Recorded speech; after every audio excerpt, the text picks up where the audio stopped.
قال الله سبحانه وتعالى والذين جاهدوا فينا لنهدينهم سبلنا وإن الله لمع المحسنين. وقال الله سبحانه وتعالى والله يهدي إليه من ينيب. وقال عليه الصلاة والسلام لا يؤمن أحدكم حتى يكون هواه تبعا لما جئت به.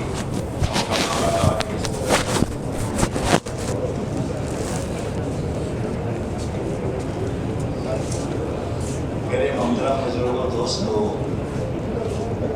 بات کے شروع ہونے سے پہلے چند باتوں کو اچھی طرح ذہن نشین کر لیں تاکہ ان ساری مجالس میں بیٹھنے کا ہم کو پورا نفع ملے۔ پہلی بات تو یہ ہے کہ ہر آدمی اپنے آگے دے جگہ جتنی آگے بڑھنے کی گنجائش ہو اتنا آگے بڑھ جائے تاکہ پیچھے آنے والے بچوں کو جگہ مل جائے۔ ہر آدمی دیکھ لے کتنا آگے بڑھ سکتے ہیں اتنا آگے بڑھ جائے۔ ہر آدمی کو گنجائش معلوم ہے کہ آگے میں کتنا بڑھ سکتا ہوں۔ دوسری بات میرے دوستوں یہ ہے کہ شروع سے لے کر اخیر تک مجلس میں رہنے کی نیت کریں جو میں رہیں گے سارے، تاکہ پوری بات کو سنیں اور پوری بات کو سمجھیں۔ جب پورا سنیں گے اور سمجھیں گے تو ہی عمل پورا کر سکیں گے۔ ادھورے عمل پر کبھی پورا نفع نہیں ملتا۔ تو عمل پورا کرنے کے لیے ضروری ہے کہ پورا سنا جائے، پورا سمجھا جائے۔ اسی کے ساتھ میں پوری بات کو جاگ کر سننا۔ آنکھیں بند ہو گئی تو کان بند ہو گئی۔ مجلس میں ہونے کے باوجود بھی کوئی بات دل تک پہنچے گی نہیں۔ جب بات دل تک نہیں جائے گی تو زندگی کے رخ کو صحیح نہیں کرے گی۔ وہ بات زندگی کو بدلتی ہے جو دل تک پہنچتی ہے۔ اس کے لیے آپ سے درخواست یہ ہے کہ جاگ کر پوری بات کو سنیں، اور جاگ کر سننے کا آسان راستہ یہ ہے کہ نیچے نہیں دیکھنا، آنکھیں بند نہیں کرنا، گھٹنوں میں ہاتھ نہیں ڈالنا، بلکہ بات کرنے والے کی طرف دیکھتے رہنا۔ جب بات کرنے والے کی طرف آپ دیکھتے رہیں گے تو نیند نہیں آئے گی۔ پھر بھی اگر آنکھ میں نیند آنے لگے تو اپنے آنکھوں کو مل کر نیند کو دور کیا جائے۔ ہر ساتھی اپنے پڑوسی کا بھی خیال رکھے، کوئی سو رہا ہو تو اس کو محبت سے جگا دے، یہ اس کے ساتھ خیر خواہی کی بات ہے۔ اسی کے ساتھ پوری بات کو دھیان اور توجہ سے سننا۔ جسم بھی یہاں ہے اور دل دماغ بھی یہاں ہے۔ اگر جسم یہاں ہے دل دماغ یہاں نہیں ہے تو آواز کانوں سے ٹکراتی رہے گی، اندر کوئی جائے گا نہیں۔ جیسے ہارن کا آواز آتا ہے ایسے آواز آتی رہے گی بیٹھ کی، اور دل دماغ حاضر ہوگا تو کانوں کے راستے سے بات دل تک جاتی رہے گی۔ اس لیے دھیان اور توجہ سے پوری بات کو سننا، اسی کے ساتھ میں عمل کی نیت سے سننا۔ اس لیے کہ اللہ کی طرف سے جو داد و دہیش کا نظام ہے وہ آدمی کی نیت ہے۔ فرمایا وَإِنَّمَا لِكُلِّ امْرِئٍ مَّا نَوَىٰ، فرمایا ہر آدمی کو وہ چیز ملے گی جس کی اس نے نیت کیا۔ جب عمل کی نیت سے بات ہم سنیں گے تو اللہ عمل کی توفیق دیں گے، ہر حال میں اللہ عمل کرا دیں گے۔ جی چاہے تو نہ چاہے تو، حالات سازگار ہو نہ سازگار ہو، ماحول مناسب ہو نامناسب ہو، ہر حال میں عمل کی توفیق ملے گی عمل کی نیت کی وجہ سے۔ یہ اللہ کی طرف سے ضابطہ ہے۔ دوسرا نفع اس کا یہ ہوگا کہ جو بات کی سنیں گے ہم وہ ضائع نہیں ہوگی بلکہ محفوظ رہے گی، اور عمل کے وقت میں یاد آئے گی کہ ہم نے اس کام کو ایسے کرنے کے لیے سنا تھا۔ بات محفوظ ہوگی، ضائع نہیں ہوگی عمل کی نیت سے سننے کی برکت سے۔ اسی کے ساتھ اچھی طرح سمجھ کر اچھی طرح کرتے ہوئے پورے عالم میں اور ساری انسانیت تک پہنچانے کی نیت سے بات کو سنیں۔ بات کو کہاں تک لے کر جانا ہے؟ پورے عالم میں اور ساری انسانیت تک بات کو لے کر جانا ہے، اس نیت سے سننا۔ جب اس نیت سے ہم بات سنیں گے اور ہماری نیتوں میں سچائی ہوگی تو اللہ عالم کے اعتبار سے ہم کو قبول کریں گے، اور عالم میں بات کے لے جانے کے لیے جن وسائل کی، جن اسباب کی، جن صلاحیتوں کی ضرورت ہوگی اللہ اپنے خزانے سے دیں گے، اور اللہ عالمی طور پر کام نیت کی برکت سے لیں گے۔ جب نیت میں سچائی ہوگی تو اللہ عالم کے اعتبار سے کام دیں گے۔ تو پورے عالم میں جانے کے لیے اور پوری انسانیت تک پہنچنے کا کیا راستہ؟ عالم تو بہت بڑا ہے اور ہماری عمریں تو چھوٹی سی ہے۔ دنیا میں 700 کروڑ انسان ہیں، تو ہر انسان تک اور پورے عالم تک پہنچنے کا کیا راستہ؟ پورے عالم میں اور ساری انسانیت تک پہنچنے کا راستہ یہ ہے کہ جہاں تک اور جتنوں تک جا سکتے ہیں اپنی زندگی میں جاتے رہنا اور کرتے ہوئے جینا اور کرتے ہوئے مرنا۔ کام کے چھوڑنے کی گنجائش نہیں ہے، کام چھوڑے گا تو آدمی ضائع ہو جائے گا۔ اس لیے کام کرتے ہوئے جہاں تک جا سکتے ہیں اور جتنوں تک جا سکتے ہیں جاتے ہوئے جینا اور جاتے ہوئے مرنا۔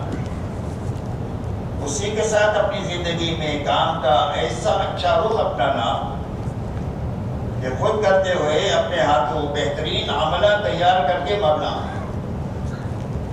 اور بہترین مجمع تیار کر کے مرنا۔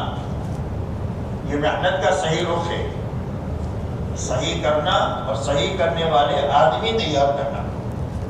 بان بن کر کے نہیں بننا کہ زندگی بھر تبلیغ میں رہے، ایک آدمی بھی نہیں بنا، یہ تبلیغی بان بنا ہے۔ جیسے عورت زندگی بھر نکاح میں رہی، ایک بچہ بھی نہیں پیدا ہوا، وہ عورت بانجھ ہے۔ زندگی بھر تبلیغ میں رہے اور کام کے آدمی نہیں بنے تو یہ تبلیغی بانجھ بنا ہے۔ اس لیے اپنی زندگی میں کام کے بہترین آدمی تیار کرتے ہوئے کام کرنا اور اسی پر مرنا۔ کام کا یہی صحیح رخ ہے۔ حضور پاک صلی اللہ علیہ وسلم کو اللہ نے بہت بڑا کام دے کر کے بھیجا۔ آپ کی محنت کا میدان پورا عالم ہے، ساری انسانیت ہے اور قیامت تک کا زمانہ ہے۔ آپ سوچو کتنا بڑا کام ہے، اتنا بڑا کام دے کر آپ کو اللہ نے بھیجا، اور اتنے بڑے کام پر قابو پانے کے لیے صرف آپ کو 23 سال کا زمانہ دیا گیا کہ 23 سال میں اتنا بڑا کام کر کے ہمارے پاس آپ کو آنا ہے۔ اتنے بڑے کام پر قابو پانے کے لیے آپ نے محنت کا کون سا رخ اپنایا؟ آپ کی محنت کا رخ یہ ہے کہ آپ انتھک محنت کرتے ہوئے آپ نے صرف حجاز میں کام کیا۔ آپ کا لمبے میں لمبا سفر جو ہے وہ تبوک تک کا ہے، لمبے میں لمبا سفر، لیکن انتھک محنت کرتے ہوئے آپ نے 23 سال میں اپنا بہترین عملہ تیار فرمایا صحابہ کا۔ یہ 1.25 لاکھ صحابہ 23 سال میں آپ کے ہاتھوں بنی، جو آپ کی زندگی کا آئینہ تھی۔ اسی لیے صحابہ کا تعارف 2 جملوں میں ہوتا ہے۔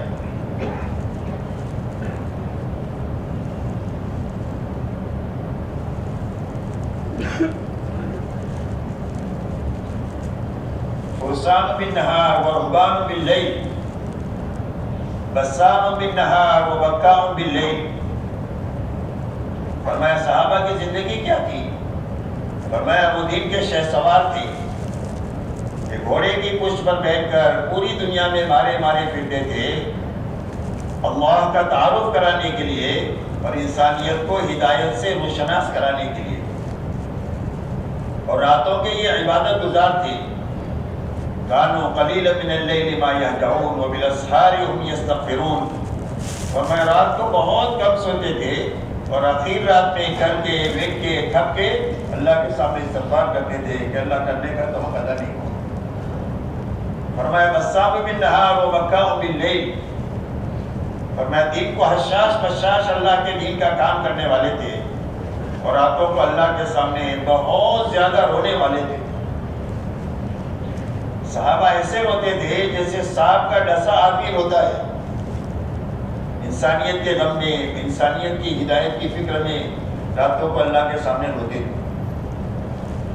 آپ کا دین دعوت کے لیے اور آپ کی رات عبادت کے لیے، حضور صلی اللہ علیہ وسلم کا دین دعوت کے لیے اور آپ کی رات عبادت کے لیے کہ آپ اللہ کے سامنے اتنے کھڑے ہوتے تھے کہ آپ کے پیروں پر ورم آ جاتا تھا۔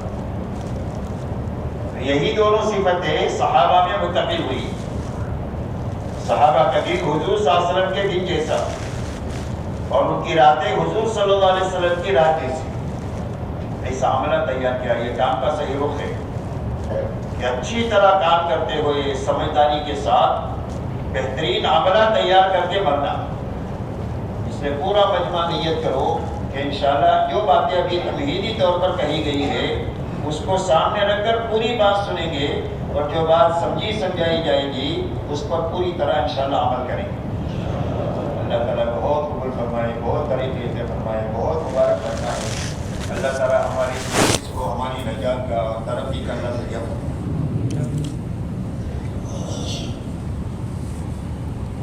میرے محترم بزرگوں، دوستو، سمجھنے کی اور پوری امت کو سمجھانے کی بات یہ ہے کہ روئے زمین پر بسنے والے ہر ایک مرد اور ہر ایک عورت کی دنیا اور آخرت کے بنانے کے لیے اللہ نے ایک کامل دین اپنی طرف سے بھیجا ہے،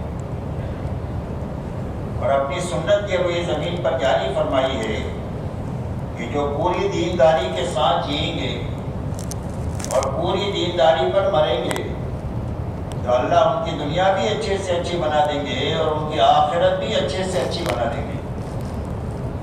اور جو بے دینی کے ساتھ جئیں گے دنیا میں یا بے دینی پر مریں گے تو اللہ نتیجتاً ان کی دنیا بھی اجاڑیں گے، چاہے چند دن کے ہوتا کہ پھلتے پھولتے نظر آئیں، لیکن نتیجتاً ان کی زندگی بھی اجاڑیں گے اور آخرت بھی ایسی اجاڑیں گے کہ جس کے بعد کبھی بھی آبادی نہیں ہوگی۔ اللہ کی ایسی سنت ہے کہ اس میں کبھی بھی تبدیلی نہیں ہوگی۔ وَلَن تَجِدَ لِسُنَّتِ اللَّهِ تَبْدِيلًا وَلَن تَجِدَ لِسُنَّتِ اللَّهِ تَحْوِيلًا۔ اس لیے دونوں جہاں کی زندگی کے بننے کا ایک ہی راستہ ہے، اور وہ راستہ صرف دینداری کا ہے۔ جب دینداری کے ساتھ جائیں گے تو سب سے پہلے اللہ ہماری دنیا بنا دیں گے۔ دنیا میں ہم رہتے ہیں تو دنیا کے بنانے کی ہم کو ضرورت ہے، تو اللہ ہماری دنیا بنائیں گے۔ تو دنیا کا بننا یہ نہیں ہے کہ دینداری کی وجہ سے غریب آدمی مالدار ہو جائے گا، بلکہ دنیا کا بننا یہ ہے کہ جس حال میں بھی یہ ہوگا اللہ اس کے دل میں اطمینان، چین اور سکون عطا فرمائیں گے۔ جھوپڑے میں ہے تو سکون میں ہے، محل میں ہے تو سکون میں ہے، اطمینان میں ہے۔ اسی لیے اللہ والے فرماتے ہیں کہ ہمارے دلوں میں سکون کا وہ دریا موجزن ہے کہ اگر بادشاہوں کو معلوم ہو جائے تو اس کو حاصل کرنے کے لیے ہمارے سے جنگ کریں، حالانکہ گدری میں ہے اور جھوپڑے میں ہے، لیکن دل کے بادشاہ ہے وہ۔ اللہ سب سے پہلا انعام یہ دیں گے کہ دلوں میں اطمینان، چین اور سکون کی زندگی عطا فرمائیں گے جس حال میں بھی ہو۔ اللہ تعالیٰ آپس میں محبتیں عطا فرمائیں گے، اس لیے کہ محبت سے زندگی آسان ہو جاتی ہے اور جھگڑوں سے زندگی مشکل ہو جاتی ہے۔ اللہ محبتیں عطا فرمائیں گے آپس میں۔ اللہ تعالیٰ دعاؤں میں قبولیت عطا فرمائیں گے، اس لیے کہ دنیا حالات کا گھر ہے، کوئی آدمی کا یکساں حال نہیں رہتا، کبھی خوشی ہے، کبھی غمی ہے، کبھی بیماری ہے، کبھی تندرستی ہے، تو مختلف حالات سے انسان گزرتا ہے۔ ان حالات سے نکلنے کے لیے اللہ دعا کی طاقت عطا فرما دیں گے، اس لیے کہ حالات اللہ ہی کی طرف سے آتے ہیں اور حالات اللہ ہی حل کرتے ہیں، اور اس کے حل کرنے کا واحد راستہ اللہ کے سامنے آہوزاری کرنا ہے۔ تو اللہ تعالیٰ دعاؤں میں قبولیت عطا فرما دیں گے۔ مقدر کی جو روزی اللہ نے لکھی ہے وہ حلال اور برکت والی بنا کر کے دیں گے۔ دیکھنے میں چھوٹا سا نقشہ ہوگا، دیکھنے میں چھوٹی سی آمدنی ہوگی، لیکن خود کے گزارنے کے لیے اور پورے گھرانے کے گزارنے کے لیے وہ کافی ہو جائے گی، کوئی ضرورت اٹکے گی نہیں۔ برکت کا یہ نفع ہوتا ہے کہ تھوڑے میں پورا کام ہو جاتا ہے، ضرورت کوئی اٹکتی نہیں، اور اسی کے راستے سے آخرت بھی بن جائے گی۔ برکت کے دو نفع ہیں، دنیا میں ضرورت پوری ہو جائے گی، آخرت بن جائے گی اس راستے سے۔ تو اللہ تعالیٰ حلال اور برکت والی روزی عطا فرمائیں گے، اور اللہ زندگی ایسی صاف ستھری بنائیں گے کہ ہر آدمی اس کو دیکھ کر رش کرے گا کہ یہ زندگی مجھے ملنی چاہیے، میرے خاندان کو ملنی چاہیے۔ زندگی جو ہے وہ لوگوں کے لیے نمونہ بنے گا، جیسے صحابہ کی زندگی نمونہ بنی ہے کہ ان زندگیوں کو دیکھ کر لجا کر کے سب لوگ اسلام میں داخل ہوئے ہیں۔ زبردستی اسلام میں داخل کسی کو نہیں کیا گیا، طاقت کے زور پر نہیں کیا گیا، بلکہ یہ زندگی اس کا حسن ذاتی ہے، اس کو دیکھ کر سب کی طبیعت اسلام کی طرف آمادہ ہوتی ہے۔ اس لیے یہ دنیا کی زندگی کا بننا ہے، اور آخرت کی زندگی کے بننا یہ ہے کہ اللہ تعالیٰ کم سے کم درجے کے جنتی کو دنیا سے 10 گنا بڑی جنت عطا فرمائیں گے۔ اس جنت میں نعمتیں لامتناہی ہوگی، اور ہر جنتی کا اپنا بہت بڑا ملک ہوگا۔ اگر آدمی کی چاہت ہوتی ہے بادشاہ بن کر جینے کی، تو جنت خواہشات کے پوری کرنے کی جگہ اللہ نے بنائی ہے۔ اور میں وَلَكُمْ فِيهَا مَا تَشْتَهِي أَنفُسُكُمْ وَلَكُمْ فِيهَا مَا تَدَّعُونَ، تمہارے لیے جنت میں وہ ہے جو تمہارا جی چاہے۔ آدمی کی چاہت ہے جوان رہنے کی، خوبصورت رہنے کی، طاقتور رہنے کی، زندہ رہنے کی، یہ ساری خواہشیں جنت میں پوری ہو جائیں گی۔ اسی لیے فرمایا وَإِذَا رَأَيْتَ ثَمَّ رَأَيْتَ نَعِيمًا وَمُلْكًا كَبِيرًا، یہ مخاطب تو دیکھے گا، پھر دیکھے گا، کیا دیکھے گا؟ فرمایا نعمتوں کا لامتناہی سلسلہ ہوگا جو کبھی ختم بھی نہیں ہوگا، اور کسی نعمت کے بارے میں روک ٹوک نہیں ہوگی۔ جب جس چیز کی چاہت ہوگی وہ چاہت اس کی پوری کر دی جائے گی۔ اور فرمایا ایک بہت بڑا ملک ہوگا اس کا، جس ملک میں بادشاہوں کی طرح وہ رہے گا۔ اللہ تعالیٰ آخرت جنت کی شکل میں بنائیں گے اور اپنی رضا کی شکل میں بنا دیں گے۔ اللہ تعالیٰ جنتیوں سے کہیں گے میرے بندو میں تم سے راضی ہو گیا، کبھی ناراض نہیں ہوں گا۔ اللہ جس کو ایک مرتبہ قبول فرما لیتے ہیں اس کو کبھی مردود نہیں کرتے۔ اس لیے قبولیت کے لیے اپنے آپ کو تھکنا مٹنا ہے کہ اللہ کے مقبول ہو جائے۔ تو جنت میں اللہ تعالیٰ اپنی رضا کی نعمت عطا فرمائیں گے، اے میرے بندو میں تم سے راضی ہو گیا ہوں، کبھی تم سے ناراض نہیں ہوں گا۔ تو جنت میں سے نکلنے کا خطرہ بھی ختم ہو جائے گا، کبھی ناراض ہو کر اللہ جنت میں سے نکال نہ دے۔ تو راضی ہو گئے تب کبھی ناراض نہیں۔ تو اللہ کی رضا کی شکل میں اور جنت کی شکل میں اللہ تعالیٰ آخرت بنا دیں گے دینداری کی بنیاد پر۔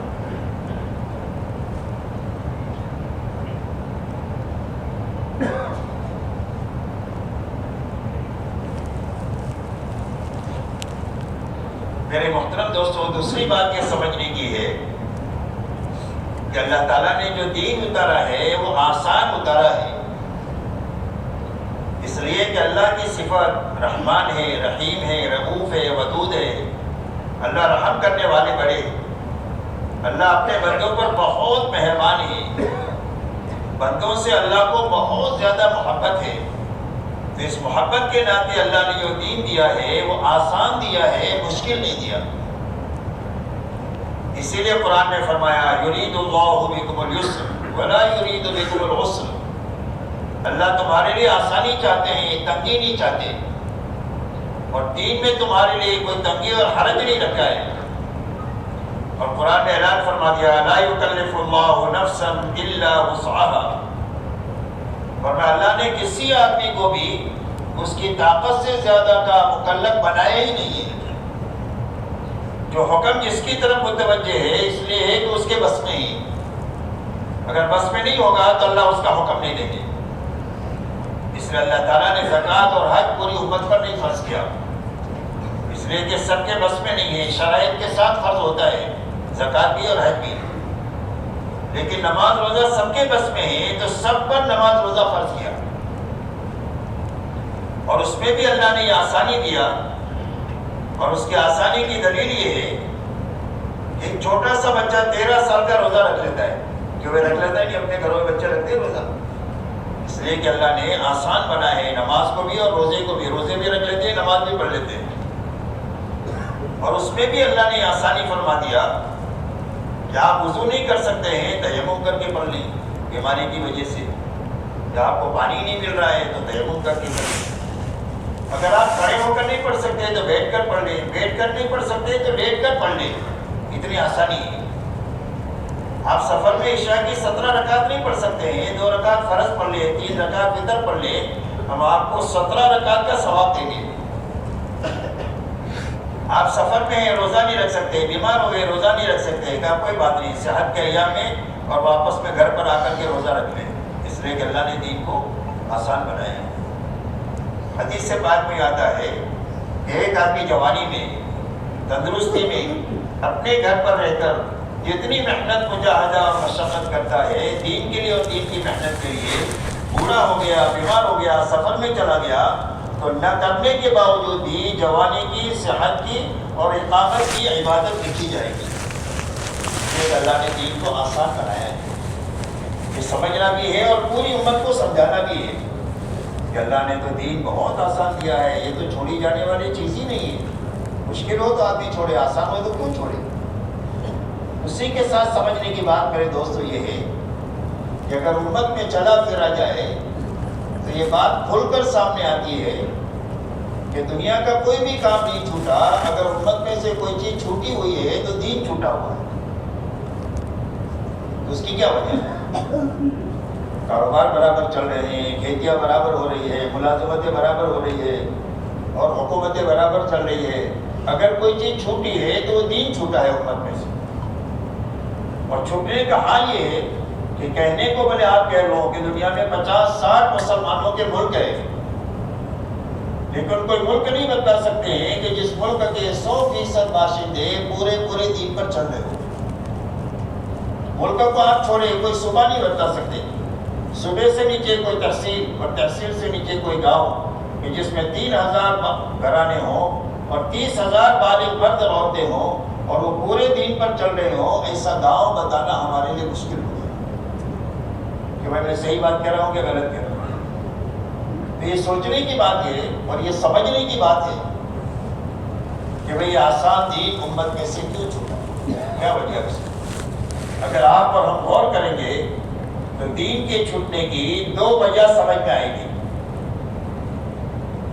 ایک وجہ یقین کی خرابی اور کمزوری ہے، اس لیے کہ آدمی اپنے دین پر معلومات کی وجہ سے نہیں چلتا اور وسائل کی وجہ سے نہیں چلتا کہ نماز مسجد ہے تو سارے نماز پڑھیں گے ہی، ایسا نہیں ہے۔ تو وسائل کی وجہ سے اور معلومات کی وجہ سے دین پر نہیں چلنا ہوتا ہے۔ دین پر چلنے کی جو طاقت ملتی ہے وہ یقین کے راستے سے ملتی ہے۔ ایک تو یقین کی خرابی ہے اور یقین کی کمزوری ہے، دوسرا ماحول کی خرابی ہے۔ دوسرا کیا ہے؟ ماحول کی خرابی، کہ ہمارا ماحول ہمارے دین کے لیے معاون بننے کی بجائے ہمارے لیے اور انسانیت کی بے دینی کے لیے معاون ہے۔ گھر سے لے کر عالم کا ماحول بے دینی کے لیے معاون ہے، دینداری کے لیے معاون نہیں ہے۔ اور ماحول کا اثر ایسا ہوتا ہے جیسا موسم کا اثر ہوتا ہے۔ سردی گرمی آئے تو سب کو سردی کرنے لگے گی، امام صاحب کو بھی اور مقتدی کو بھی، بادشاہ کو بھی اور فقیر کو بھی، اس کی کسی کے ساتھ کوئی رشتہ داری نہیں ہوتی۔ تو جس طرح موسم کا اثر ہے ایسا ماحول کا اثر ہے۔ اسی لیے حدیث پاک میں آیا کل مولود یولد علی الفطرہ، کہ ہر بچہ پیدا ہونے والا دنیا کے کسی بھی کونے میں کسی کے بھی گھر میں پیدا ہو جائے، اللہ اس کو بے ایمان نہیں پیدا کرتے، اس کو فطرت ایمانی پر پیدا کرتے ہیں اور بڑے سے بڑے ولی بننے کی استعداد اس میں رکھ کر کے پیدا کرتے ہیں۔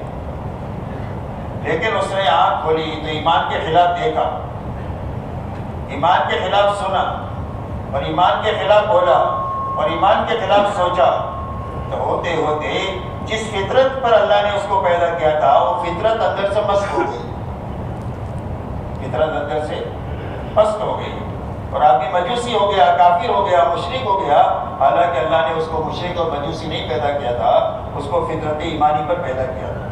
اتنا ماحول کا اثر ہے۔ اسی مثال سے سمجھ سکتے ہیں کہ ایک عطار نے اپنی لڑکی کو بیاہ، چمڑے کے بیپاری کیا، تو عطار کیا تو خوشبو ہی خوشبو، اور چمڑے کے بیپاری کیا بدبو ہی بدبو۔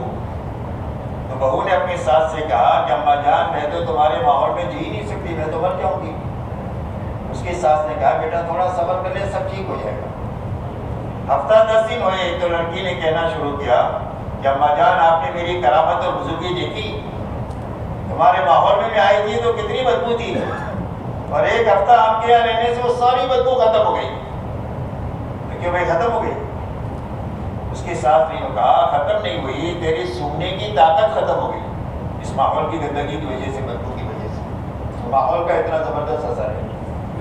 ایک ماحول کی خرابی ہے اور ایک یقین کی خرابی ہے۔ یہ دو بنیادیں ہیں دین کے آسان، دین کے مشکل ہونے کی۔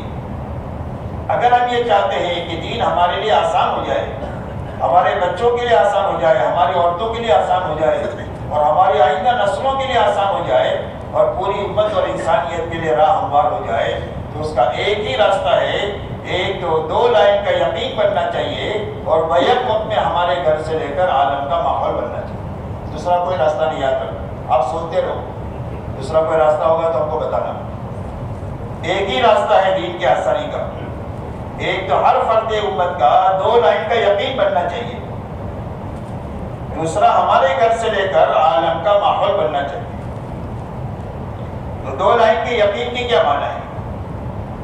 سب سے پہلے اللہ کی ذات اور صفات کا یقین آئے کہ اللہ اپنی ذات میں بھی بڑھے اور اللہ اپنے صفات میں بھی بڑھے، اس لیے کہ پوری انسانیت کی نجات کے لیے اللہ نے دو چیزیں اتاری ہیں، ایک ایمان اتارا ہے اور ایک علم اتارا ہے۔ پوری انسانیت کی نجات کا سامان ہے ایمان اور علم ہے۔ اس لیے سب سے پہلے یقین بنے اللہ کی ذات اور صفات کا کہ اللہ اپنی ذات میں بھی بڑھے اور صفات میں بھی بڑھے۔ کتنے بڑھے؟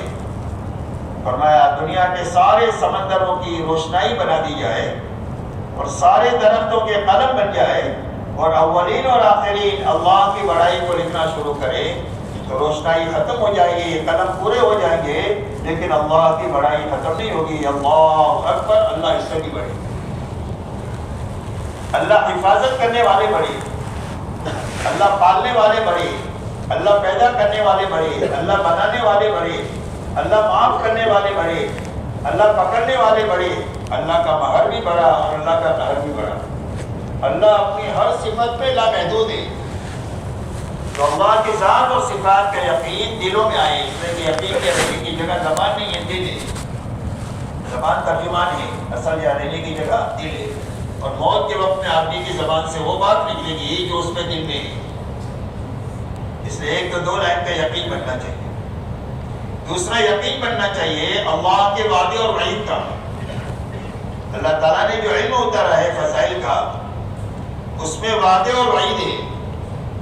پورا قرآن اور حدیث اس علم سے بھرا ہوا ہے کہ ہر عمل پر کرنے کا، پورا کرنے کا اللہ کی طرف سے وعدہ ہے اور اس عمل کے چھوڑنے پر وعید ہے۔ گناہ کے کاموں سے منع کیا ہے کہ رک گئے تو اس کے اوپر اللہ کی طرف سے وعدہ ہے کہ اللہ کیا دیں گے۔ آپ نے اپنی نگاہ کو حرام سے بچا لیا تو اللہ ایمان میں حلاوت اور مٹھاس دیں گے، یہ وعدہ ہوا۔ تو اس طریقے سے وعدے اور وعید کا علم اتارا ہے کہ سچ بولو گے تو نجات پا جاؤ گے اور جھوٹ بولو گے تو ہلاک ہو جاؤ گے، یہ وعدہ ہے، یہ وعید ہے۔ زکوٰۃ دو گے تو تمہارا مال بڑھ جائے گا اور محفوظ بھی ہو جائے گا، اور سود میں ہاتھ ڈالو گے تو تم مٹ جاؤ گے، سود میں مٹنے کی وعید ہے اور زکوٰۃ میں مال کے بڑھنے کا وعدہ ہے۔ یہ دو مثالیں میں نے آپ کو دیا۔ ایسا ہی پورے قرآن میں ہر عمل پر یا تو وعدہ ہے یا اس کے چھوڑنے کی وعید ہے۔ تو آج ہمارا اور امت کا المیہ یہ ہے کہ حلال معلوم ہے، حرام معلوم ہے، لیکن حلال پر جو وعدے ہیں اس کا یقین کمزور ہو گیا اور حرام پر جو وعیدیں ہیں اس کا یقین کمزور ہو گیا، جس کی وجہ سے حلال زندگیوں سے نکل گیا اور حرام آ گئے، فرائض زندگیوں سے نکل گئے، محرمات زندگیوں میں داخل ہو گئے۔ اس نے دوسرا یقین بنے اللہ کے وعدے اور وعید کا کہ اللہ نے اور اللہ کے نبی نے جس چیز کی خبر دیا ہے وہ یقینی ہے، اس کے خلاف ہو نہیں سکتا۔ آسمان اپنی جگہ سے ہٹ سکتا ہے لیکن اللہ کی اور نبی کی خبر کبھی غلط نہیں ہو سکتی ہے۔ اس درجے کا یقین ہر ایمان والے کے دل میں آئے، دو لائن کا یقین بننا چاہیے۔ دوسرا، ہمارے ماحول میں دو چیزیں زندہ ہونی چاہیے، اور ماحول میں سب سے پہلے گھر کا ماحول بننا چاہیے، اس لیے کہ گھر میں جو دینداری چلے گی وہ آپس کے تعاون سے چلے گی۔ اگر تعاون ہے تو سب دینداری کے ساتھ زندگی پوری کر لیں گے۔ مرد میں دینداری ہے، عورت میں، بچوں میں دینداری نہیں ہے تو مرد کی دینداری پوری زندگی خوشی غمی میں عورت اور بچوں کے ہاتھوں برباد ہوتی رہے گی۔ عورت میں دینداری ہے، مرد میں دینداری نہیں ہے، تو عورت کی دینداری مرد کے ہاتھوں زندگی میں برباد ہوتی رہے گی۔ مرد اور عورت میں دینداری ہے، بچوں میں دینداری نہیں ہے، تو مرد اور عورت کی دینداری بچوں کے ہاتھوں زندگی بھر خوشی غمی میں برباد ہوتی رہے گی۔ میں تفصیل میں نہیں جا سکتا، سب اجمالی بات کر رہا ہوں میرے دوستوں، کیونکہ پورا سمجھداروں کا مجمع ہے، اس لیے کہ دین آپس کے تعاون سے چلتا ہے۔ اس لیے اللہ کی طرف سے حکم ہے ثم اوحینا الیک ان اتبع ملت ابراہیم حنیفا، کہ ہم نے آپ کی طرف وحی بھیجی ہے کہ آپ ملت ابراہیمی کے پیچھے پیچھے چلیں۔ حضور صلی اللہ علیہ وسلم کے پاس اللہ نے وحی بھیجی کہ آپ ملت ابراہیمی کے پیچھے پیچھے چلیں۔ تو ملت ابراہیمی میں کیا ہے؟ ایک ابراہیم ہے، ایک اسماعیل اور ایک حاجر ہے علیہ الصلوۃ والسلام، ایک مرد ہے، ایک عورت اور ایک بچہ ہے، اور تینوں کا ایک دوسرے کو تعاون ہے۔ تو تعاون کی وجہ سے مشکل حکم آسان ہو گیا۔ حضرت ابراہیم علیہ السلام کو یہ حکم ہوا کہ اپنے بیوی بچے کو وادی غیر ذی زرع میں یعنی موت کے منہ میں چھوڑ کر جائیے، کہ وہ حکم آسان ہے کہ مشکل ہے؟ تو مشکل حکم آسان کیسے ہوا؟ جب اماں جان نے فرمایا کہ آپ جائیے، اللہ ہم کو ضائع نہیں کریں گے، اس لیے کہ اللہ کے احکامات آبادی کے لیے ہوتے ہیں، بربادی کے لیے نہیں ہوتے۔ اتنا بڑا حکم آسان ہوا۔ حضرت ابراہیم علیہ السلام کو یہ حکم ہوا خواب میں کہ اپنے بیٹے اسماعیل کی آپ قربانی کریں، جو حکم آسان ہے تو مشکل ہے؟ تو مشکل حکم آسان کیسے ہوا؟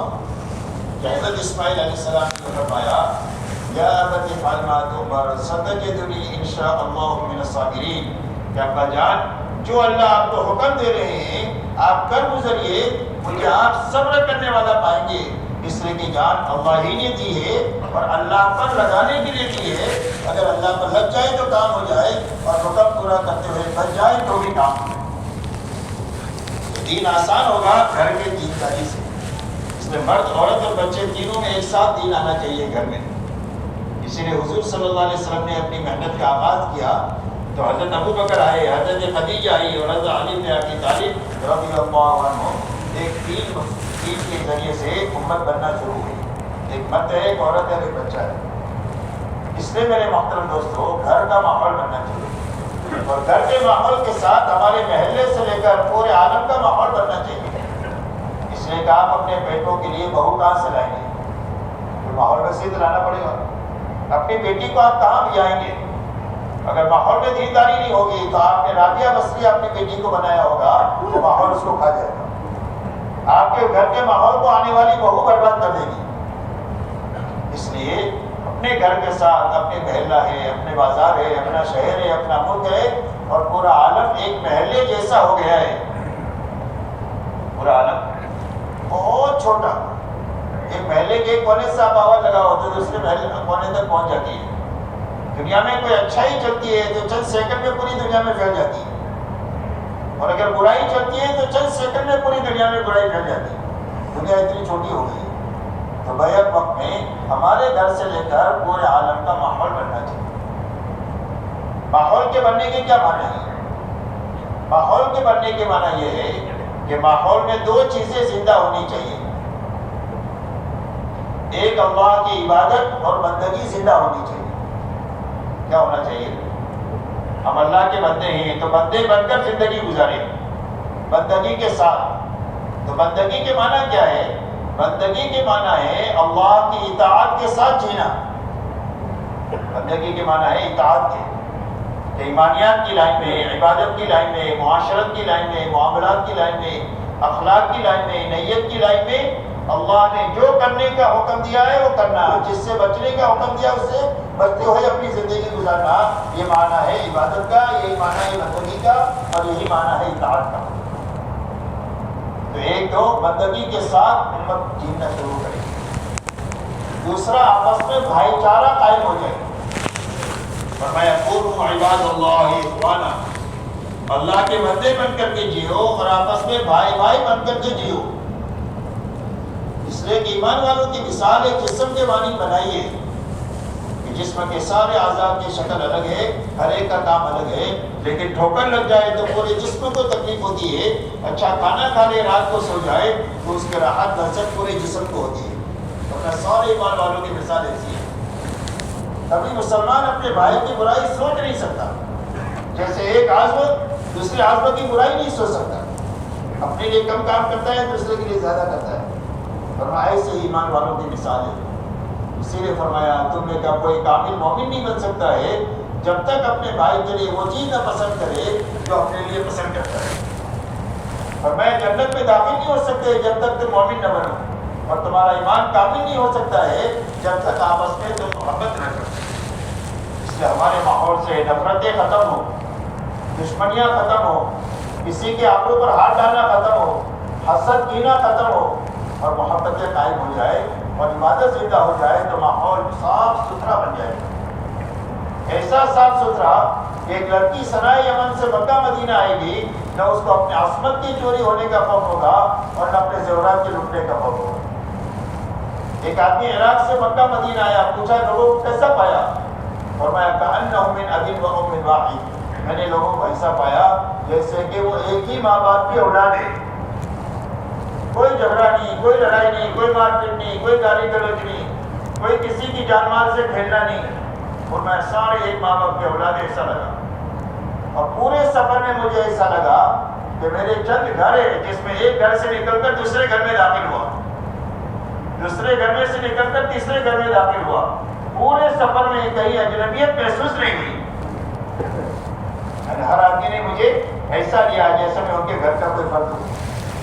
یہ معاشرت ہے حضور صلی اللہ علیہ وسلم کی، اور یہ بھائی چارہ ہے آپ کا جس کی وجہ سے دشمنیاں ختم ہوئی اور اس کی وجہ سے محبتیں قائم ہوئی۔ یہ دو چیزیں زندہ ہونی چاہیے، ایک دو لائن کا یقین زندہ ہونا چاہیے اور ایک ماحول بننا چاہیے۔ یہی یقینی راستہ ہے دین کے آسان ہونے کا، ہمارے لیے اور پوری امت کے لیے دین آسان ہوگا، اور انسانیت کی طرف انسانیت کے لیے اسلام کی طرف آنے کی راہ ہموار ہو جائے گی اس راستے میں۔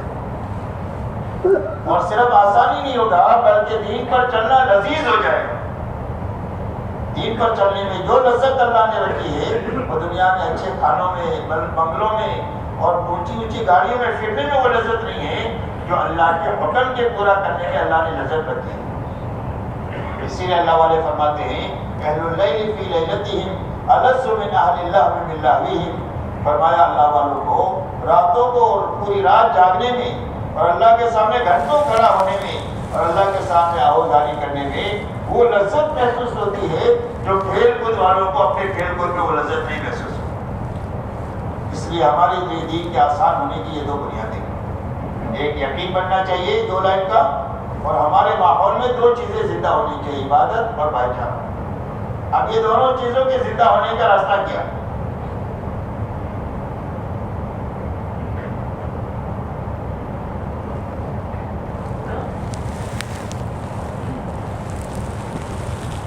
میرے محترم دوستو، یہ دونوں بنیادوں کے بیک وقت زندہ کرنے کے لیے اللہ تعالیٰ نے حضور پاک علیہ الصلوۃ والسلام کو ایک تو کامل شریعت اور دین لے کر کے بھیجا،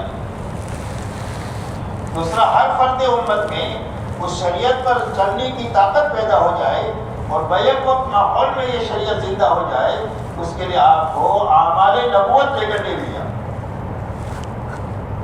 کہ جن اعمال نبوت میں مشہوری کی وجہ سے بیک وقت میں فرق بنے گا اور بیک وقت میں ماحول بنے گا۔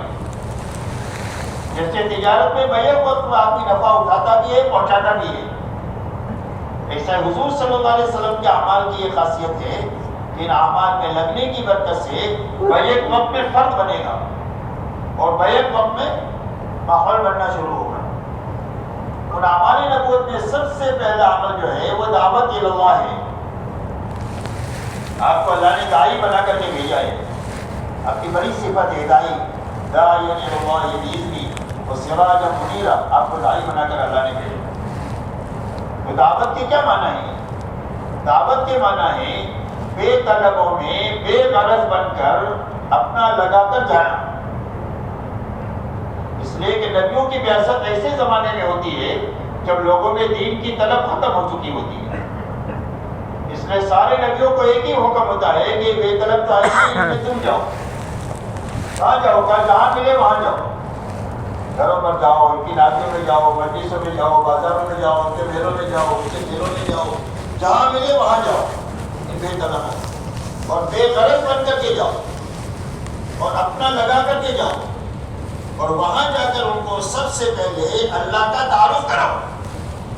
سارے نبیوں کو ایمان کی دعوت کا حکم ملا ہے، قولوا لا الہ الا اللہ تفلحوا کا، لوگوں میں چل کر کے سب کو لا الہ الا اللہ کی دعوت دو کہ کرنے والی ذات صرف تنہا ایک اللہ ہی کی ہے، وہی زندگی بناتے ہیں، وہی زندگی گزارتے ہیں۔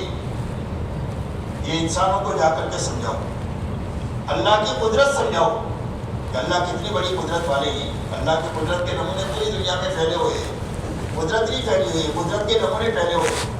آسمان کو دیکھ کر اللہ کی قدرت کو سمجھ سکتے ہیں، زمین کو دیکھ کر، پہاڑوں کو، سمندروں کو، انسانوں کا ٹانٹے مارتا ہوا سمندر دیکھ کر اللہ کی قدرت کو سمجھا جا سکتا ہے۔ اس لیے یہ بدیہی چیز ہے، آسانی سے لوگوں کو سمجھنے آنے والی چیز ہے۔ اس لیے اللہ کی قدرت سمجھاؤ اور اللہ کے احسانات یاد دلاؤ لوگوں کو کہ اللہ کے تمہارے پر کتنے احسانات ہیں، اور انسان تو احسان کا غلام ہوتا ہے۔ اگر کوئی آدمی مر رہا ہو اور کوئی اس کو بھوک سے کھانا کھلا کر زندگی کا ذریعہ بن جائے تو زندگی پر اس کا احسان نہیں بھول سکتا ہے۔ تو جو اللہ ہر وقت میں پال رہا ہے اور اتنے احسانات ہیں کہ اگر گننا چاہے تو گن نہیں سکتے ہیں، اس اللہ کا حق ہے کہ اس سے محبت کی جائے اور سب سے زیادہ محبت کی جائے۔ اس لیے یہ باتیں سمجھا کر لوگوں کے دلوں میں اللہ کی محبت کو زندہ کرنا۔ جب لوگوں کے دلوں میں اللہ کی محبت پیدا ہو جائے گی تو اللہ کی اطاعت زندہ ہو جائے گی۔ فَإِنَّ الْمُحِبَّ لِمَنْ يُحِبُّهُ مُطِيعٌ، جس کو جس سے محبت ہو جاتی ہے تو اس کی اطاعت کرتا ہے۔ بیوی سے محبت ہوگی تو جائز ناجائز سارے نخرے پورے کرتا ہے، اولاد سے محبت ہوگی تو جائز ناجائز سارے مطالبات پورے کرتا ہے۔ محبت کا خاصہ جو ہے وہ اطاعت ہے۔ یہ سب سے پہلے انسانوں میں چل کر کے اللہ کو سمجھانا، انسانوں کو یہ بات سمجھانا کہ اللہ کو ساتھ لینے کا ایک ہی راستہ ہے اور وہ اللہ کے احکامات ہے اور اللہ کی نافرمانی سے بچنا ہے۔ اللہ ملک و مال کے راستے سے ساتھ نہیں ہوتے، اللہ تعالیٰ حکموں کے راستے سے ساتھ ہوتے ہیں کہ اللہ کے حکم پورا کر دیں گے اور نافرمانی سے بچ جائیں گے تو اللہ اپنی تمام تر قوت کے ساتھ آپ کے ساتھ ہو جائے گا، اور جو اللہ کا ہو گیا اللہ اس کے ہو گئے۔ من کان للہ کان اللہ لہ، جو اللہ کا ہو گیا اللہ اس کے ہو جائیں گے۔ تو اللہ والا بننے کا راستہ کیا ہے؟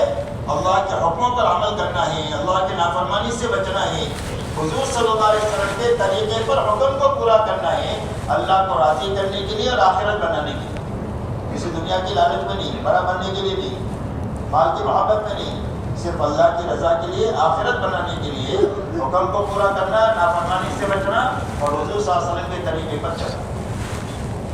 دوسری بات انسانوں میں چل پھر کر کے یہ سمجھانا، جب اللہ کے حکموں کو پورا کر لیں گے تو اللہ ہمارے ساتھ ہو جائے گا، اور اللہ جس کے ساتھ ہو جائے پوری دنیا مل کر اس آدمی کا بال بیکا نہیں کر سکتی۔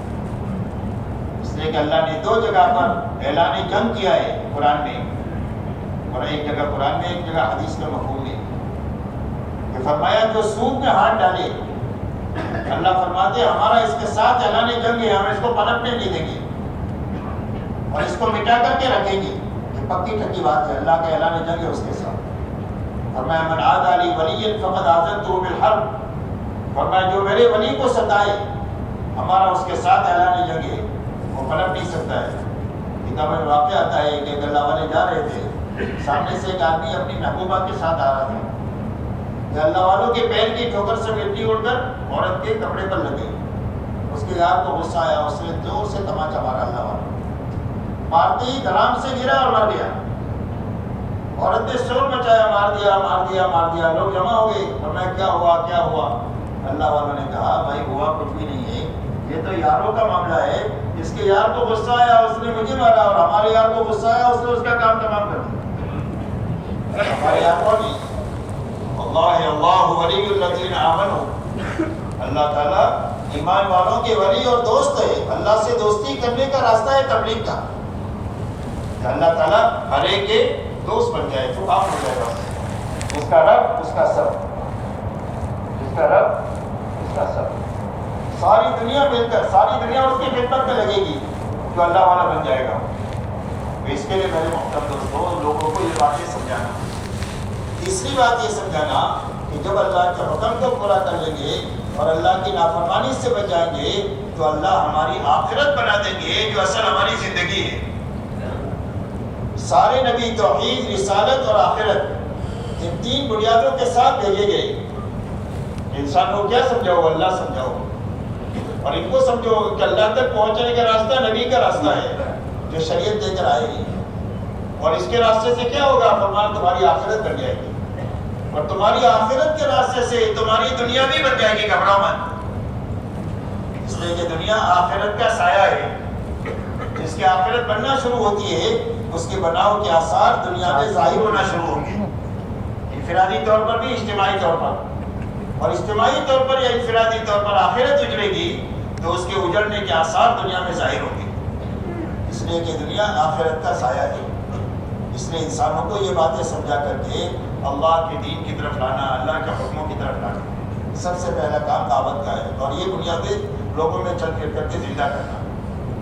دوسرے نبی بھیجے گئے علم کے ساتھ، اس لیے دعوت، تعلیم اور تزکیہ، دعوت، علم اور ذکر، یہ تین بنیادوں کے ساتھ نبی بھیجے گئے، اور چوتھی بنیاد اخلاق کے ساتھ بھیجے گئے۔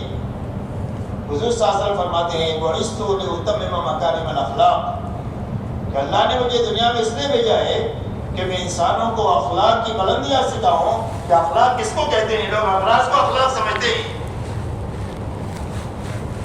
اور اللہ نے قرآن میں فرمایا إِنَّكَ لَعَلَىٰ خُلُقٍ عَظِيمٍ، آپ کو ہم نے بہت ہی عظیم اخلاق لے کر کے دنیا میں بھیجا ہے، لیکن اخلاق کی وجہ سے اس زمانے کی بڑی بڑی جہالتیں اخلاق کے راستے سے کٹ گئی۔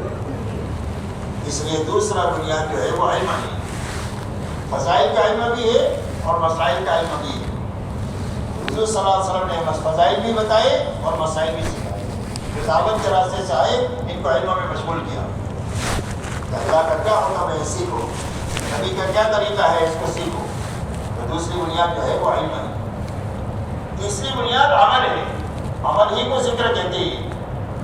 کل مطیع ذاکر، اور میں ہر اطاعت کرنے والا آدمی ذاکر ہے۔ حکم پورا کر رہا ہے تو ذکر کی حالت میں ہے، اور حکم توڑ رہا ہے تو وہ نافرمانی کی حالت میں ہے۔ ایک آدمی راستہ چل رہا ہے، آپ کے تسبیح ہے لیکن نگاہیں غلط دیکھ رہی ہیں، ذاکر ہے کہ غافل ہے؟ غافل ہے۔ ایک آدمی دکان پر بیٹھا ہوا ناپتول پورا دے رہا ہے، تسبیح ہاتھ میں نہیں ہے، یہ ذاکر ہے۔ تسبیح ہاتھ میں ہے لیکن نوکر کو کہا ہے کوئی بھی گاہک آئے 1 کلو میں 900 گرام ہی دینا، تو یہ غافل ہے۔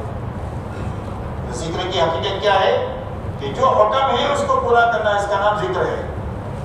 اور اللہ کے احکامات بارش کی طرح آتی ہے، اس کو سیکھنا بھی اور اس پر عمل کرنا۔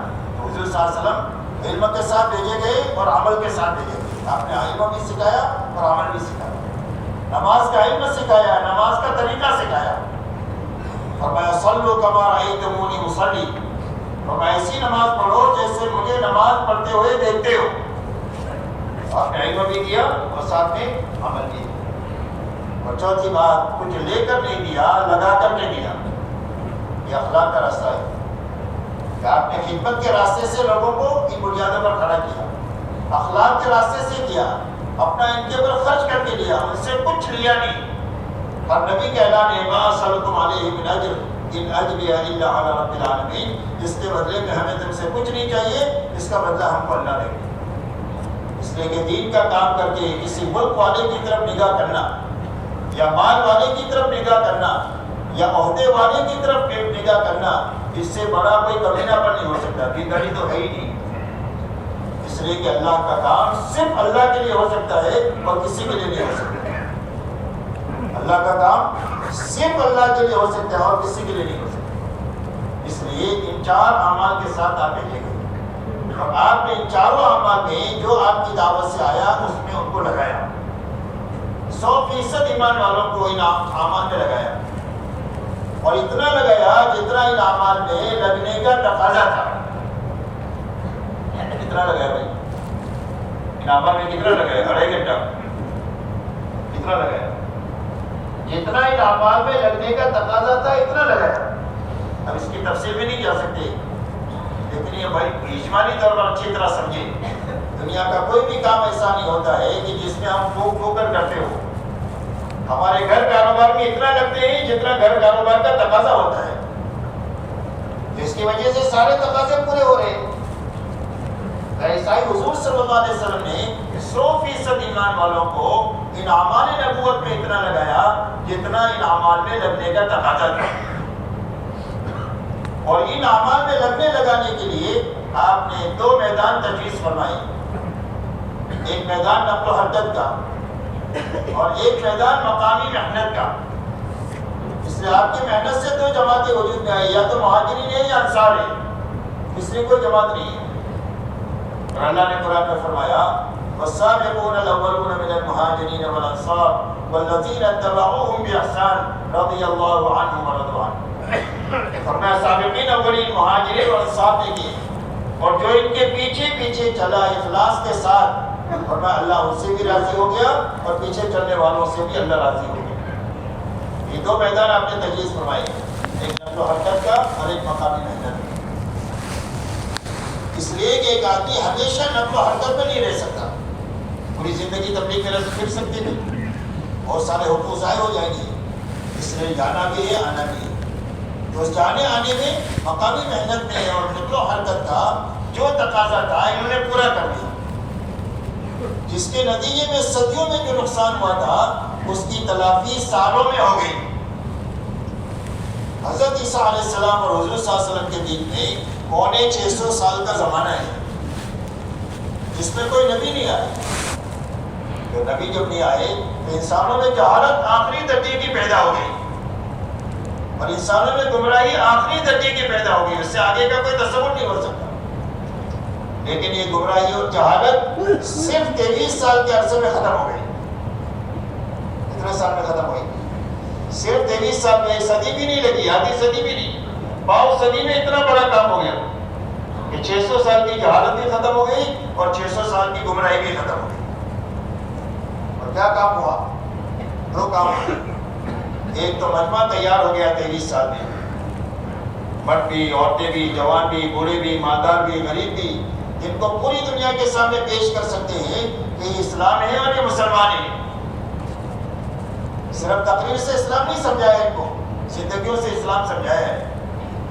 اس لیے دعوت ہے ان کی اسلم تسلم ہو، کا اسلام کا سلامتی ملے گی، کا کون سا اسلام کا ہمارے جیسے ہو جائے۔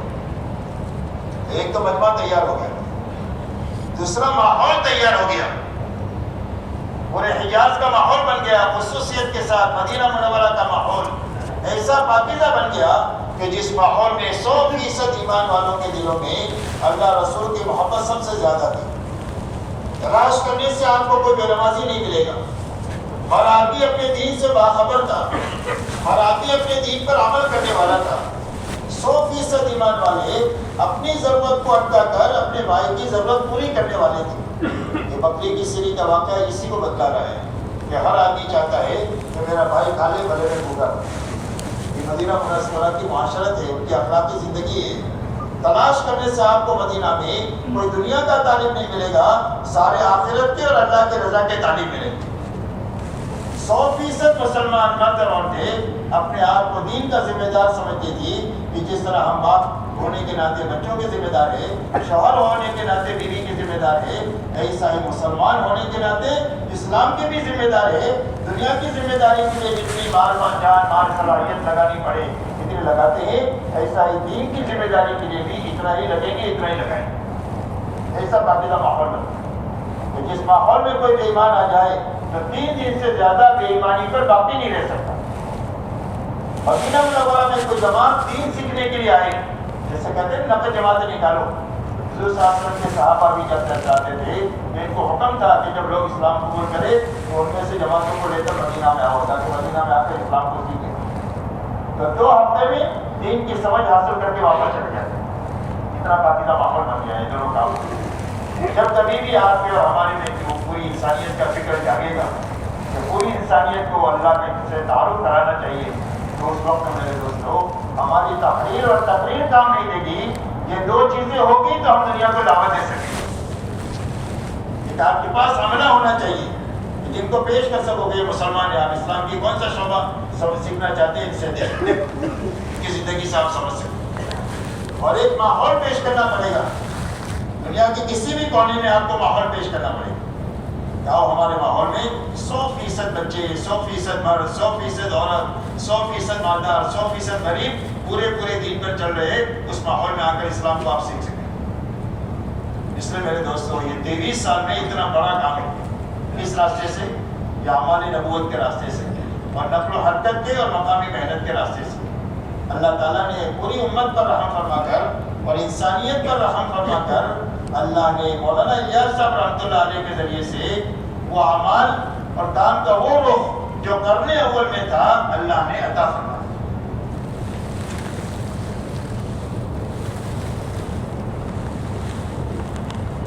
اسی لیے مولانا الیاس صاحب رحمۃ اللہ علیہ فرماتے تھے کہ مجھے کرنے اول کا ہیرا مل گیا۔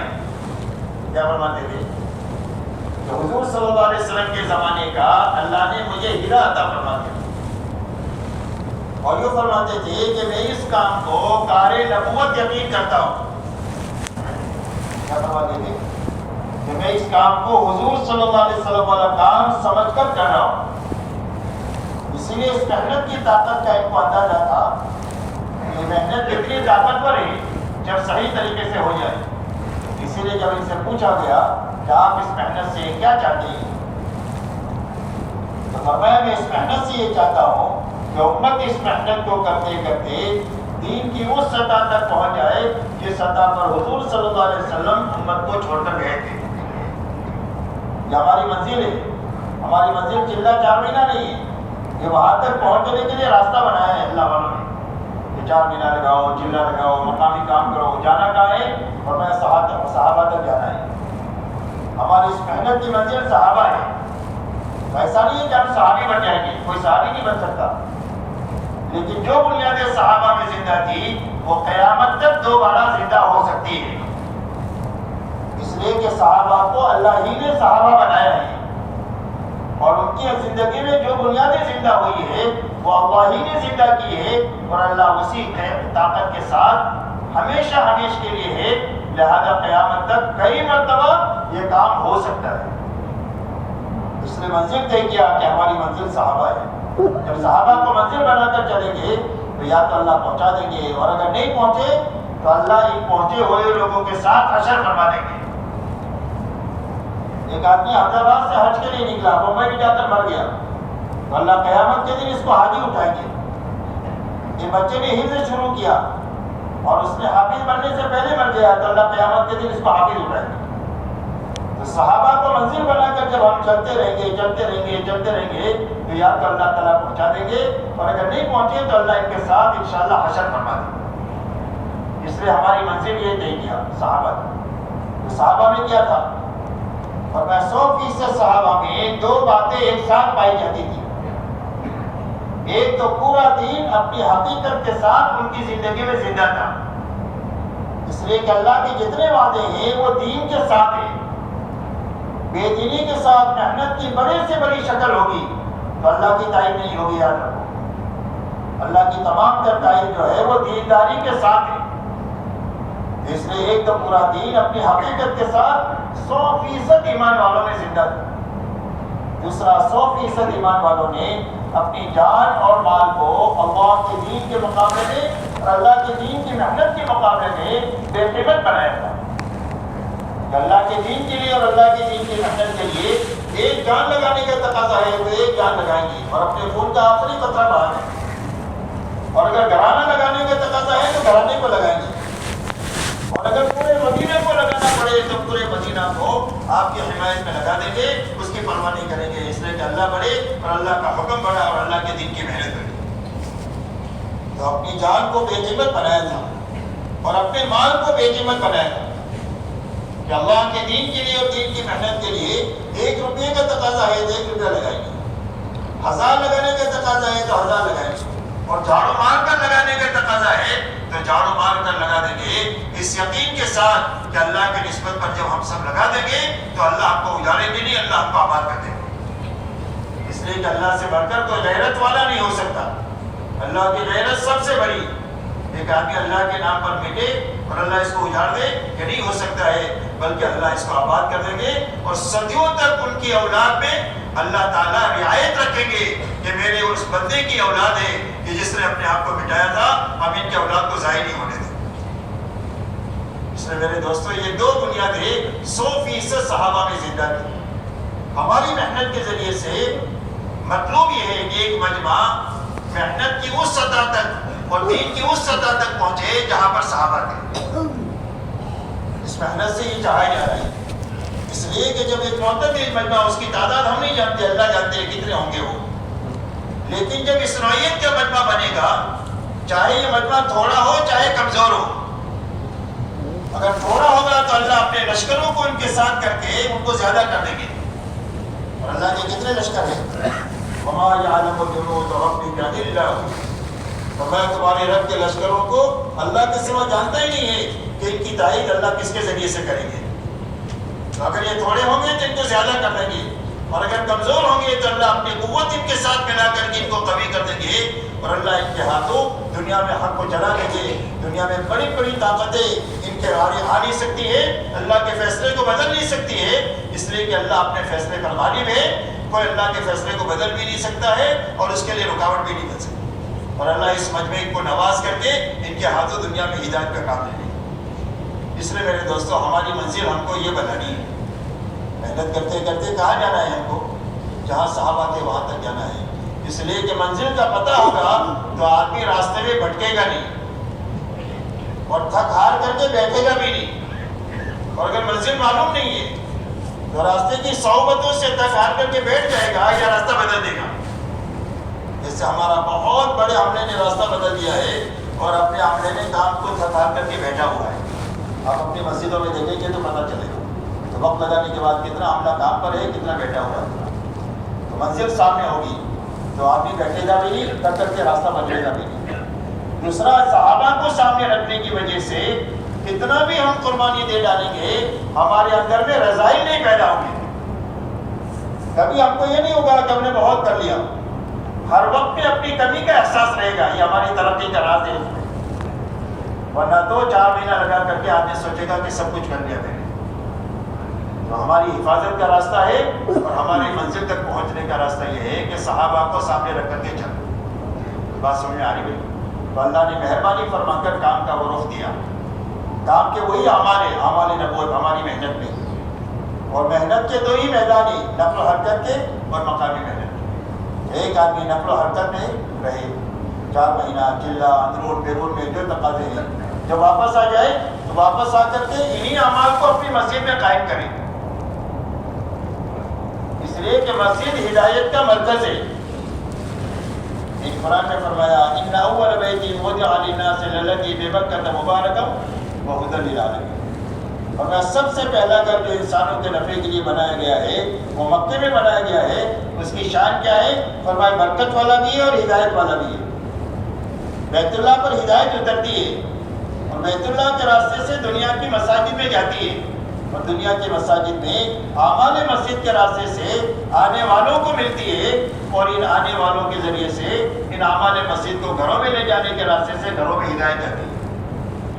یہ ترتیب ہے ہدایت کی دنیا میں عام ہونے کی۔ جیسے گھر کا تعلق ہو گیا پانی کی ٹانکی سے تو گھر میں پانی پہنچ گیا، گھر کا تعلق ہو گیا پاور ہاؤس سے تو لائٹ پہنچ گئی۔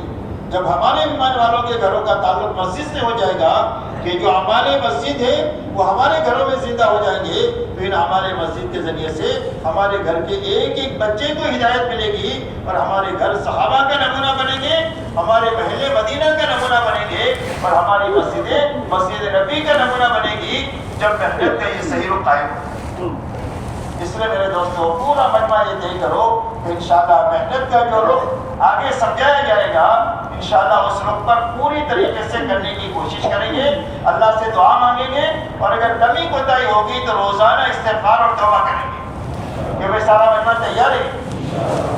اب میرے دوستو اب ہماری محنت میں پہلا کام ہم کو یہ کرنا ہے کہ اپنی نقل و حرکت کو بڑھانا ہے۔ کیا کرنا ہے؟ نقل و حرکت کو بڑھانا ہے۔ جتنی جماعتیں ہماری چلے 4 مہینے کی اندرون بیرون کی جا رہی ہے، اس سے کئی گنا استعداد ہماری مسجدوں میں، ہمارے حلقوں میں اور ہمارے شہروں میں ہے، لیکن وہ عملہ عملی طور پر محنت میں نہیں ہے، اور وہ عملہ جو ہے وہ مسجد کے اطراف میں ہی ہے۔ اگر وہ سارے عملہ جو وقت لگایا ہوا ہے، جن کا سال لگا ہوا ہے، 4 مہینہ لگے ہوئے ہیں، چلہ لگایا ہوا ہے، یا 3 دن پابندی سے لگا کر کے محنت میں ہے، یہ ہمارا عملہ ہے۔ اس سارے عملے کو سامنے رکھ کر ہم خروج کی ترتیب کو سوچیں گے۔ محنت کا میدان تو پوری امت ہے، لیکن اپنے عملے میں سے کسی ایک آدمی کو بھی ضائع نہیں ہونے دینا ہے، وہ کام پر باقی رہنا چاہیے اور نیا مجمع کام میں آنا چاہیے۔ محنت کا صحیح روز ہے کہ جو محنت میں آیا ہے وہ محنت پر باقی رہے۔ اس کے لیے مسجد کے اطراف میں جو عملہ ہے، ہر مسجد والے اس پورے عملے کو سامنے رکھ کر خروج کو بھی سوچیں اور مقامی محنت کا رخ بھی سوچیں۔ تمہیں بات سمجھ میں آ رہی میں کیا کہنا چاہ رہا ہوں؟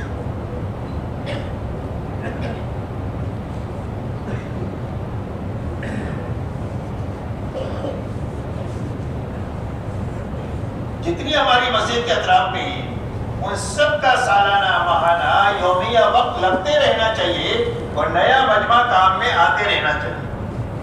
یہ محنت کی صحیح شکل ہے۔ اگر لوگ آتے رہیں گے اور ضائع ہوتے رہیں گے تو لمبے زمانے تک کام کی مضبوط شکل بنے گی نہیں، نہ مسجد میں، نہ حلقے میں، نہ شہر میں، نہ ملک میں، نہ عالم میں۔ مسجد سے لے کر عالم میں کام کی مضبوط شکل بننے کا ایک ہی راستہ ہے کہ جو محنت میں آئے وہ محنت پر باقی رہے اور نیا مجمع ہے۔ جیسا حضور صلی اللہ علیہ وسلم کے زمانے میں ہوا کہ آپ کی محنت سے جو آیا وہ محنت پر باقی رہا، آگے بڑھا اور نیا مجمع آتا رہا، تو آپ دیکھو 23 سال میں کام پورا ہو گیا۔ اس لیے کہ آنا ہی آنا ہے، جانا نہیں ہے۔ آنا ہی آنا ہے، جانا نہیں ہے۔ ٹانکی میں اوپر سے پانی آ رہا ہے، نیچے سوراخ ہے، تو میں پانی میں کوئی چیز جمع ہوگی، کما کر کے جیب میں ڈال دے اور جیب کے اندر بھی نیچے سوراخ ہے۔ صبح سے شام تک کما کر ڈالتے رہے، شام کو گھر پر آئے تو جیب خالی ہے، کہاں گئے تھے، کہیں نہیں، کیا رہے کچھ بھی۔ تو جو کمائے وہ باقی رہنا چاہیے جیب میں، تو مالداری آئے گی۔ تو جو ہماری محنت میں آئے وہ محنت پر باقی رہنا چاہیے۔ تو محنت پر باقی رہنے کے معنی کیا ہے کہ سالانہ 4 مہینہ لگائے یا کم سے کم چلہ وقت پر ان کا لگتے رہنا چاہیے۔ ماہانہ 10 دن لگائے یا ہفتے کے تعین کے ساتھ کم سے کم 3 دن ان کا لگتے رہنا چاہیے۔ روزانہ 8 گھنٹہ لگائے یا کم سے کم ان کے 2.5 گھنٹے روزانہ لگتے رہیں۔ جب یہ محنت پر رہیں گے تو یہ ترقی کریں گے، اور اگر محنت سے نکل گئے تو ان کی ترقی رکے گی نہیں بلکہ وہ نیچے جائیں گے۔ اس لیے کہ آدمی کو بنانے والی ایک ہی چیز ہے، وہ صحیح محنت ہے۔ باقی رہنے والی ایک ہی چیز ہے، وہ صحیح محنت ہے۔ اور ترقی دلانے والی ایک ہی چیز ہے، دوسری کوئی بولی نہیں ہے، وہ صحیح محنت ہے۔ صحیح محنت سے بنے گا، صحیح محنت سے باقی رہے گا اور صحیح محنت سے ترقی کرتے رہے گا۔ اس کے لیے پورا مجمع یہ طے کرو کہ بھئی آپ لوگوں کو معلوم ہے کہ آپ کی مسجد میں کے اطراف میں کتنا عملہ ہے، اس عملے کو انشاءاللہ 4 مہینے میں، 6 مہینے میں، 8 مہینے میں، 12 مہینے میں حکمت سے، محبت سے، پیار سے کھلا کر جس راستے سے بھی کر سکتے ہیں ان کو انشاءاللہ وصول کریں گے اور ان کو سامنے رکھ کر جماعتیں سوچیں گے کہ بھئی 100 آدمی ہیں جس کے اندر میں 20 آدمی جماعت چلا سکتے ہیں، تو 20 جماعتوں کو سوچیں گے اور ان 20 جماعتوں کے ساتھ یہ 80 آدمیوں کو لگاتے ہوئے نئے عملے کو لگائیں گے۔ بات سمجھ میں آ رہی بات میں کیا کہنا چاہ رہا ہوں بھائی؟ کہ بھائی سمجھ میں آ رہی نا کہ یہ عملے کا آپ وقت وصول کرو، ان کو وصول کر کے ان کے ساتھ نئے لوگوں کو لگا کر کے پھر جماعت بنانا۔ تو آپ کے یہاں آپ دیکھو گے 10 جماعتیں اگر نکلتی ہے تو آپ کے یہاں سے 100 جماعتوں کی نکلنے کی استعداد ہے۔ آپ دیکھ لو گے تو پتہ چلے گا۔ ابھی جو کام ہے وہ 10% ہے، اگر یہ پورا عملہ وقت لگا دے گا تو پھر جتنا ہو رہا ہے اس سے 10 گنا ہو جائے گا۔ اتنا عملہ ہے ہمارے پورے صوبے میں اور پورے ملک میں اور عالم میں، لیکن وہ عملہ جو ہے وہ کسی مجبوری کی وجہ سے یا کسی معذوری کی وجہ سے وہ کام پر نہیں ہے۔ اس سارے عملے کو کام پر لگانے کے لیے اس سے اپنے کام کو مسجد کی سطح سے لے کر عالمی سطح پر سوچنا بھی ہے، اس کے لیے دعا بھی مانگنا ہے اور اس کے لیے محنت بھی کرنا ہے۔ جو میں کریں گے تو آپ جو ہے یہ نیت بنا کر کے جاؤ کہ انشاءاللہ 4 مہینے میں، 6 مہینے میں، 12 مہینے میں یہ سارے عملے کو ہم ماہانہ، سالانہ اور یومیہ محنت میں لگا دیں گے۔ کہ بھائی کریں گے انشاءاللہ. تو ایک تو نقل و حرکت کے بڑھانے کا راستہ یہ ہے. دوسرا میرے دوستو، مقامی محنت کو اچھی طریقے سے کرنا ہے، اس لیے کہ ان کو وصول کرنے کا راستہ مقامی محنت ہے. یہ ضائع جو ہوئے وہ مقامی محنت کی کمزوری کی وجہ سے ضائع ہوئے، اس لیے کہ ان کو ملک کا مرکز نہیں سنبھال سکتا، ان کو شہر کا مرکز نہیں سنبھال سکتا، ان کو صرف مسجد وار جماعت ہی سنبھال سکتی ہے. بات سمجھ میں آ رہی میری بات بھائی؟ یہ جو اپنا مسجد کے اطراف میں اس کو صرف مسجد وار جماعت سنبھال سکتی ہے. اس لیے آپ حضرات میں سارے عملے کو سامنے رکھ کر کے ایک تو خروج کی ترتیب بناؤ، ان کے مہینے طے کرو، اس کی جو شکل بھی آپ کو اختیار کرنی ہے وہ اختیار کر کے ان کی ترتیب بناؤ. دوسرا میرے دوستو، اپنی مسجد کے اطراف میں محنت کا ایسا رخ قائم کرو کہ مسجد میں جتنے بھی ساتھی ہیں آپ تھوڑے گھبراؤ مت. اس کام میں تو تھوڑے بھی بہت کام کر لیں گے، اس کام کا تھوڑا بھی بہت زیادہ ہے اور اس کام کا تو زیادہ بھی تھوڑا ہے. ایک آدمی نے پہرے داری دیا اور اللہ کے نبی نے فرمایا، میرے بارے میں لوگ یہ سمجھتے ہیں کہ اللہ کا نبی گواہی دیتا ہوں کہ تو جنتی ہے. اس محنت کا چھوٹا عمل بھی بڑا ہے. اور صدیق اکبر اتنا کر کے گئے اور یوں کہہ کر گئے کہ کام پورا نہیں ہوا، کام کا حق ادا نہیں ہوا. اس لیے یہ کام تو بہت عظیم ہے. تو اس کے لیے جتنے بھی ساتھی ہیں آپ گھبراؤ مت. 10 ساتھی ہیں تو 5 جماعتیں بنا لو، 2 آدمی، ایک پرانا ایک تھوڑا سا ان کا معاون. اگر 12 ساتھی ہیں تو 6 جماعت بنا لو. اب 6 جماعت بنانے کے بعد مسجد کے اطراف میں جتنے گھر ہیں، چاہے بلڈنگ کی شکل میں یا چالیوں کی شکل میں، محلوں کی شکل میں، ان سارے گھروں کو 6 جماعتوں پر تقسیم کرو. 1 نمبر جماعت 1 سے لے کر 50 تک کام کرے گی، دوسری 51 سے لے کر 100 تک کرے گی. اس طرح ہر جماعت کو میدان عمل دے دو. جب ہر جماعت کو اپنی کام کا میدان مل جائے گا تو ان کو مہینہ پر محنت کے نتیجے میں اپنی کام کا نفع ان کے سامنے آئے گا. یہ پہلا فائدہ ہوگا. 1 مہینہ آپ نے 50 گھروں پر محنت کیا 100 آدمیوں پر، تو اس میں 10 آدمی نمازی بنے گے.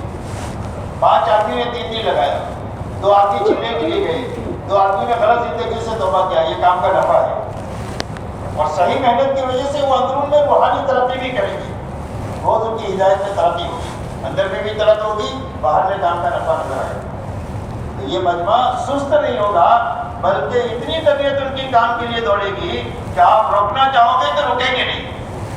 جب کمائی ہوتی ہے نا تو دیکھو آدمی کتنا کرتا ہے، ایسا ہی محنت کا نفع سامنے آئے گا تو ان کی طبیعتیں چلے گی نہیں بلکہ دوڑیں گی. ایک تو کام کو تقسیم کرنا ہے، ساتھیوں کو بھی تقسیم کرنا ہے. دوسرا میرے محترم دوستو،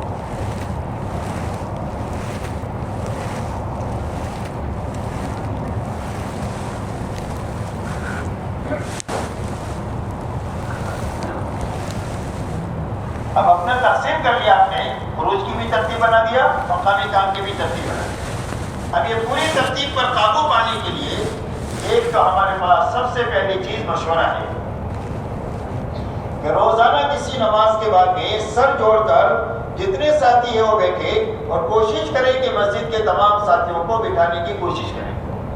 تو جب مشورہ آپ کا بقدر ضرورت ہوگا، تھوڑا وقت لگے گا اور کام پورا ہو جائے گا تو لوگ اس میں رغبت کے ساتھ بیٹھیں گے. زیادہ لمبا مشورہ ہوگا تو لوگ جو ہے مشغولیت کا زمانہ ہے، لوگ اٹھ کر کے چلے گئے. تو اس کے لیے بقدر ضرورت مشورے میں بیٹھنا، مشورے میں جو ہے ساری امت کے سارے طبقات کو جوڑنا. تبلیغ جماعت کوئی گروپ نہیں ہے اور کوئی پارٹی نہیں ہے، کوئی قومیت والے نہیں ہیں، بلکہ پوری امت کا مل کر کے یہ کام ہے. نہ ہم وطن کی بنیاد پر جوڑیں گے، نہ ہم زبان کی بنیاد پر جوڑیں گے، نہ رنگ کی بنیاد پر جوڑیں گے، نہ قومیت کی بنیاد پر جوڑیں گے، بلکہ صرف ایمان کی بنیاد پر جوڑیں گے. اللہ پر جڑ جائیں گے تو آپس میں جڑ جائیں گے. تو ہم جو ہے وہ اللہ کو سامنے رکھ کر ایمان والا بھائی ہے اس کو اپنے ساتھ لیں گے، اس کا اکرام کریں گے، اس سے محبت کریں گے، اس سے کام لیں گے، اس کو کام سکھائیں گے، چاہے کسی بھی کمیونٹی کے ساتھ اس کا کام ہے. اس طریقے سے ساتھی مشورے کے لیے بیٹھے. اب مشورے میں ہماری محنت میں کچھ تقاضے وقتی ہے، کچھ دائمی ہے. ہماری اس محنت میں کچھ تقاضے جو ہے وہ وقتی ہے. وقتی تقاضوں میں یہ ہے کہ اپنے محلے میں کوئی بیمار ہو گیا، بھلے تبلیغ میں لگا ہو نہ لگا ہو، تبلیغ کو اچھا سمجھتا ہو نہ سمجھتا ہو، وہ مسلمان ہے، اس کی عیادت کرنا. جماعت بناؤ عیادت کے لیے. اگر آسانی ہو تو کچھ فروٹ وغیرہ لے کر کے ساتھ چلے جاؤ. گھر میں ہے تو گھر میں لے جاؤ, ہاسپٹل میں اگر ہے تو ہاسپٹل میں جا کر کے اس کی عیادت کرو. تو ایک عیادت یہ ہمارے کام کا ایک حصہ ہے. مسلمان کا حق ہے کہ اس کی عیادت کی جائے. کسی کا انتقال ہو گیا تو اس کی تعزیت کرو گھر والوں کی, ان کو تسلی دو, ان کی ہمت بڑھاؤ. کسی کی شادی ہوئی تو مبارکباد دو. کوئی غمی ہوئی ہے تو ان کو تسلی دو. یہ وہ ہمارے معاشرے کی بنیادی چیزیں ہیں. تو اس کے لیے اگر کوئی میت ہے تو میت ہو گئی تو اس کے لیے 2 ساتھیوں کو طے کرو کہ جا کر ان کی تعزیت کرو گھر والوں کی, تھوڑی تسلی کی بات کر کے آؤ. ایسا ہی اپنی مسجد سے کوئی ساتھی اللہ کے راستے میں گیا ہوا ہے تو ان کی دیکھ بھال کرو. گھر والوں کے پاس جا کر کے, اگر مرد ہے تو مرد جا کر دیکھ بھال کریں, اور اگر مرد نہیں ہے تو اپنے گھر کی سمجھدار مستورات کو بھیج کر ان کے گھر کے حال احوال معلوم کرو. اگر ان کی کوئی ضرورت ہے تو اس سے اچھے انداز میں پوری کر دو کہ کسی کے کانوں کان خبر نہیں پڑنی چاہیے. بات سمجھ آ رہی؟ جب جماعتوں میں جانے والے ساتھیوں کے گھروں کی ہم دیکھ بھال کریں گے تو واپس آ کر یہ ہمارے معاون بنیں گے, ہاتھ پیر بنیں گے.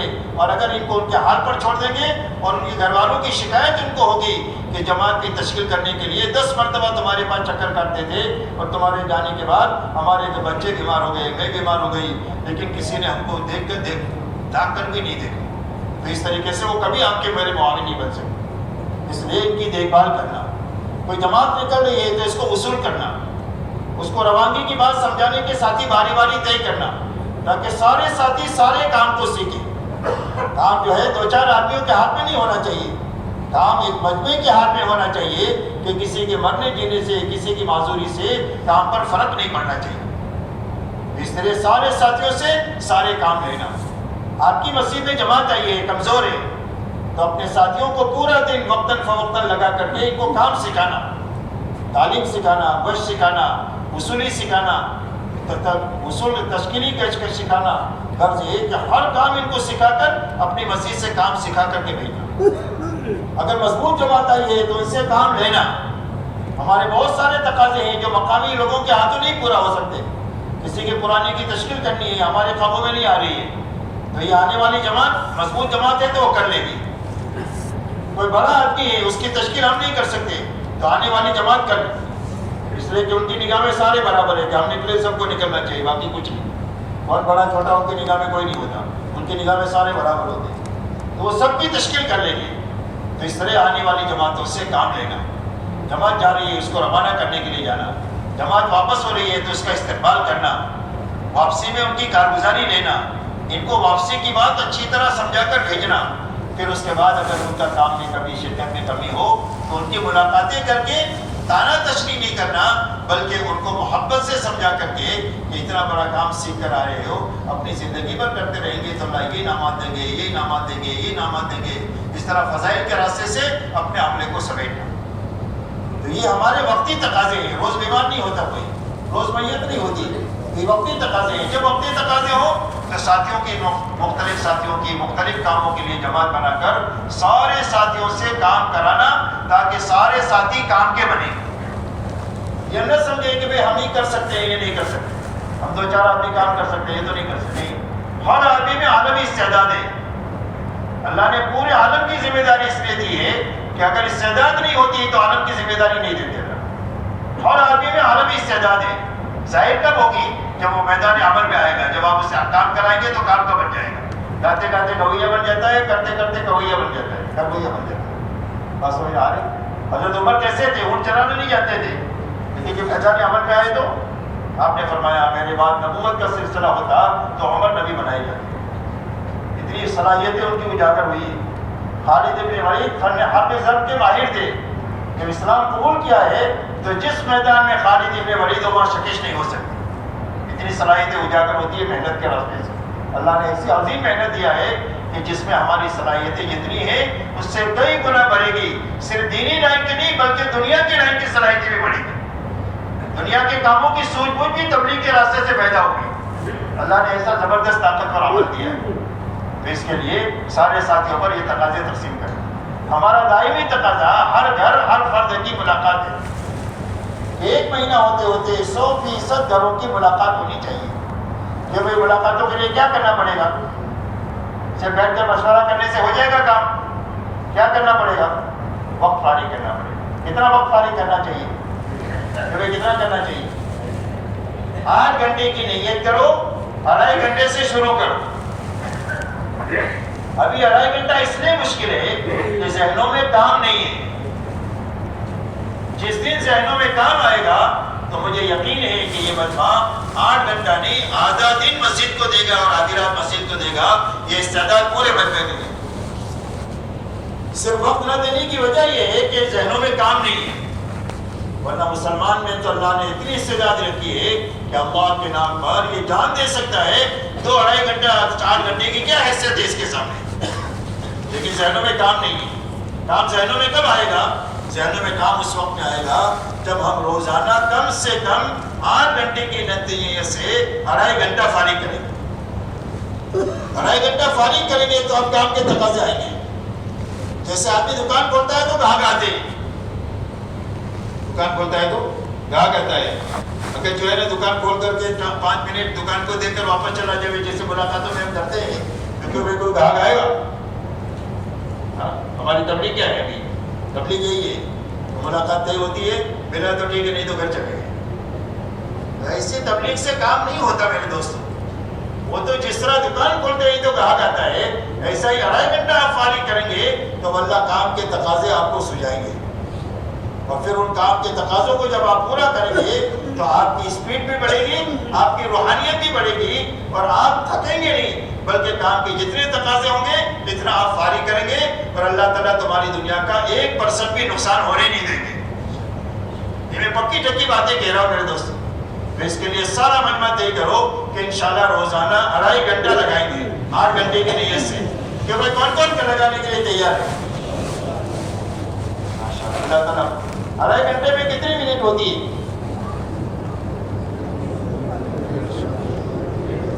150 منٹ ہوتی ہے. تو یہ طے کرو کہ انشاءاللہ 150 منٹ روزانہ دعوت کے تقاضوں پر لگائیں گے اور ہر گھر ہر فرد کی ملاقات پر لگائیں گے. اللہ تعالیٰ بہت قبول فرمائے. اللہ نفس اور شیطان کے شر سے ہماری حفاظت فرمائے اور اللہ تعالیٰ ہمارے نہ چاہتے ہوئے بھی عافیت کے ساتھ اللہ ہم سے کام لے لے. اب میرے دوستوں 2.5 گھنٹے میں وہ تقاضے وقتی بھی پورے کرنے ہیں اور ہر گھر ہر فرد کی ملاقات کرنا ہے. اب ملاقات میں سب سے پہلی بات یہ ہے کہ اپنے دلوں کو صاف کر کے جانا ہے ہر مسلمان کے پاس. کوئی مسلمان ہمارا مخالف نہیں ہے، کوئی ہمارا دشمن نہیں ہے. ہمارا دشمن تو نفس اور شیطان ہے اور بری عادتیں ہیں اور ہمارا ماحول ہے، ورنہ کوئی ہمارا دشمن نہیں. اس لیے کہ ہمارے یہاں مخالفت کی کوئی بنیاد ہی نہیں ہے. ہماری تبلیغ میں، ہماری تبلیغ کے 6 نمبر ہے، یہی ہمارا کام ہے. تو 6 نمبر میں کوئی نمبر مخالفت کا ہے ہی نہیں. تو اس لیے کسی کو مخالف نہیں سمجھنا، سب سے دل صاف کر کے ملنا. کوشش کرو گھر میں بیٹھ کر کے بات کرنے کی تاکہ آسانی سے پوری بات ہو سکے. گھرے گھرے پوری بات نہیں ہو سکتی، گھروں میں گنجائش ہے اور وہ تیار بھی ہے. تو آپ ذرا کوشش کرو کہ اگر گھر میں بیٹھ کر کے گنجائش ہے تو بات کر لیں. تو اگر آپ کو کہیں تو آپ گھر میں بیٹھ کر بات کریں. گھر میں بیٹھ کر بات کریں گے تو گھر کی مستورات بھی گھر میں ہوتی ہے، وہ بھی سنتی رہتی ہے. تو اگر اس جو آدمی کچا ہوگا تو عورت اگر دیندار ہوگی تو اس کو ہمت دلائے گی کہ کرنے میں کیا ہے، یہ تو اچھا کام ہے. اتنا بڑے فضائل بتائے اس کے، آپ کو کرنا چاہیے. وہ اس ہمت افزائی کرے گی. بہرحال کام کی ایک فضا گھر میں اس راستے سے بنے گی. تو اس میں جا کر کے ملاقات میں سب سے پہلے تشکیل نہیں کرنا. ہمارا کام صرف تشکیل نہیں ہے کہ تمہیں چلے کا کیا ہوا، تیرے 4 مہینے کا کیا ہوا، تیرے 3 دن کا کیا ہوا، پہلے کچھ بھی نہیں ہوا. یہ جواب ہے. تو ہم کو تشکیلی کام ہی نہیں ہے. ہمارا تشکیل 6 نمبر ہے. سب سے پہلے تو آپ 6 نمبر کے دائرے میں بات کرو. جیسے میں نے پہلے کہا، توحید کی، رسالت کی، آخرت کی. یہ بات کرو موقع ہے دیکھ کر، آدمی کو دیکھ کر. اور یہ بات کرنے کے بعد گرم کر کے پھر آپ تشکیل کرو. لوہے کو آپ نے گرم ہی نہیں کیا اور آپ چاقو بنانا چاہتے ہیں، تلوار بنانا چاہتے ہیں، بن جائے گی. پیٹتے رہو، زندگی بھر نہیں بنے گا. تو پہلے گرم کرنا پڑتا ہے، پھر جا کر کے شیپ بنتا ہے. تو پہلے گرم کرنے کے لیے آپ ایمان، آخرت کی، دین کی بات کر کے پھر اس کو 4 مہینے کی بات کرو. اس لیے کہ آپ کی مسجد میں 4 مہینے کی جماعت بنانی ہے. آپ کو اپنی تاریخ طے کیا ہے، کچھ ساتھی ہوئے، تو ہر جانے والی جماعت اپنے ذہنوں میں کام لے کر کے جائے کہ ہمیں آدمی کو 4 مہینے کے لیے، چلے کے لیے، 3 دن دین کے لیے مقامی کسی نہ کسی عمل کے لیے اس کو تیار کرنا ہے. اس نیت سے ہر آدمی کے پاس جانا, نیت کا بہت بڑا اثر ہوگا. تو یہ بات کر کے 4 مہینہ کہو گے تو 4 مہینہ اس کو تھوڑا لگے گا. اتنے بڑے کام کے لیے صرف 4 مہینہ, اس کے لیے تو زندگی لگائی جا سکتی ہے. مومن کی تو یہ شان ہے, تو اس کو 4 مہینہ کم لگے گا. اور ڈائریکٹ تشکیل کریں گے تو 4 مہینہ اس کو پہاڑ لگے گا. تو اس کے لیے پہلے گرم کر کے پھر اس کے بعد میں 4 مہینے کی تشکیل کرنا. لیکن زبردستی نہیں کرنا. اگر تھوڑی دیر آپ نے تشکیل کیا نہیں تیار ہوا کوئی بات نہیں, آپ جو ہے اس کو نیچے اتر جاؤ کہ بھائی ہماری مسجد سے 10 جماعتیں چلنے کی ہر مہینے کے اعتبار سے جانے والی ہے. جو سے مہینے میں آپ کے لیے سہولت ہو آپ چلنے کے لیے چلنے کے لیے تیار ہو گیا تو اچھی بات ہے. نہیں ہوا تو کوئی بات نہیں, آپ زیادہ زبردستی نہ کرو. آج نہیں تو کل ہوگا انشاءاللہ. آج بھی اس مہینے میں نہیں تو آئندہ مہینے میں جانا تو ہی ہے, اور ہر آدمی جائے گا انشاءاللہ. تو یہ جو ہے اس کو چلنے سے پھر 3 دن پہ لاؤ. جب 4 مہینے اس کی تشکیل کر کے 3 دن پہ لاؤ گے تو تیار ہو جائے گا. عربی کا مقولہ ہے کہ موت پر پکڑو تاکہ بخار پر راضی ہو جائے. موت پر پکڑیں گے تو بخار پر تیار ہو جائے گا. بولے بڑھنا ہے, بولے نہیں میرے چھوٹے چھوٹے بچے مجھے چھوڑ دو. اچھا بخار آئے گا تو چلے گا نا, بولے بخار آئے گا تو چلے گا. تو ایسا 3 دن کے لیے تیار ہو جائے. 3 دن کے لیے تیار نہیں ہوا تو بھی منہ میلا مت کرو, ہنستے بولتے اس کے پاس سے نکلو, آگے کی بات کرو کہ بھائی کسی وجہ سے آپ اپنے گھر کاروبار کو چھوڑ کر نہیں جا سکتے ہیں, کوئی بات نہیں. اپنی مسجد میں بھی امان ہوتے ہیں, اپنے گھر پر رہ کر کے بھی کام کر سکتے ہیں. آپ بہت آگے بہت ترقی کر سکتے ہیں, بہت دینداری اپنے ذریعے سے دنیا میں ہو سکتی ہے. اس کے لیے یہ کام ہو رہے ہیں. جو کام بھی آپ کر سکتے ہیں اس کام میں آپ ہمارا ہاتھ بٹائیں. بہتر تو یہ ہے کہ سارے کاموں میں لگے, آپ زیادہ وقت نہیں لگے گا, تھوڑے وقت میں سارے کام ہو جائیں گے. اور اگر سارے کاموں میں نہیں لگ سکتے تو روزانہ کسی ایک عمل میں آپ شریک ہو جاؤ. تعلیم میں شریک ہو جاؤ, یا مشورے میں شریک ہو جاؤ, یا ملاقاتوں میں آدھا گھنٹہ دے دو. کوئی عمل میں آپ شریک ہو جاؤ, کسی ایک عمل کی بھی تشکیل کر لو. ایک عمل میں یہ جڑ جائے گا تو یہ عمل اس کو آگے بڑھا دے گا. نیکیاں ایک دوسرے کی بہنیں ہوتی ہے. ایک نیکی آتی ہے تو دوسری نیکی کو کہتے ہیں تو بھی آ جا, تو بھی آ جا.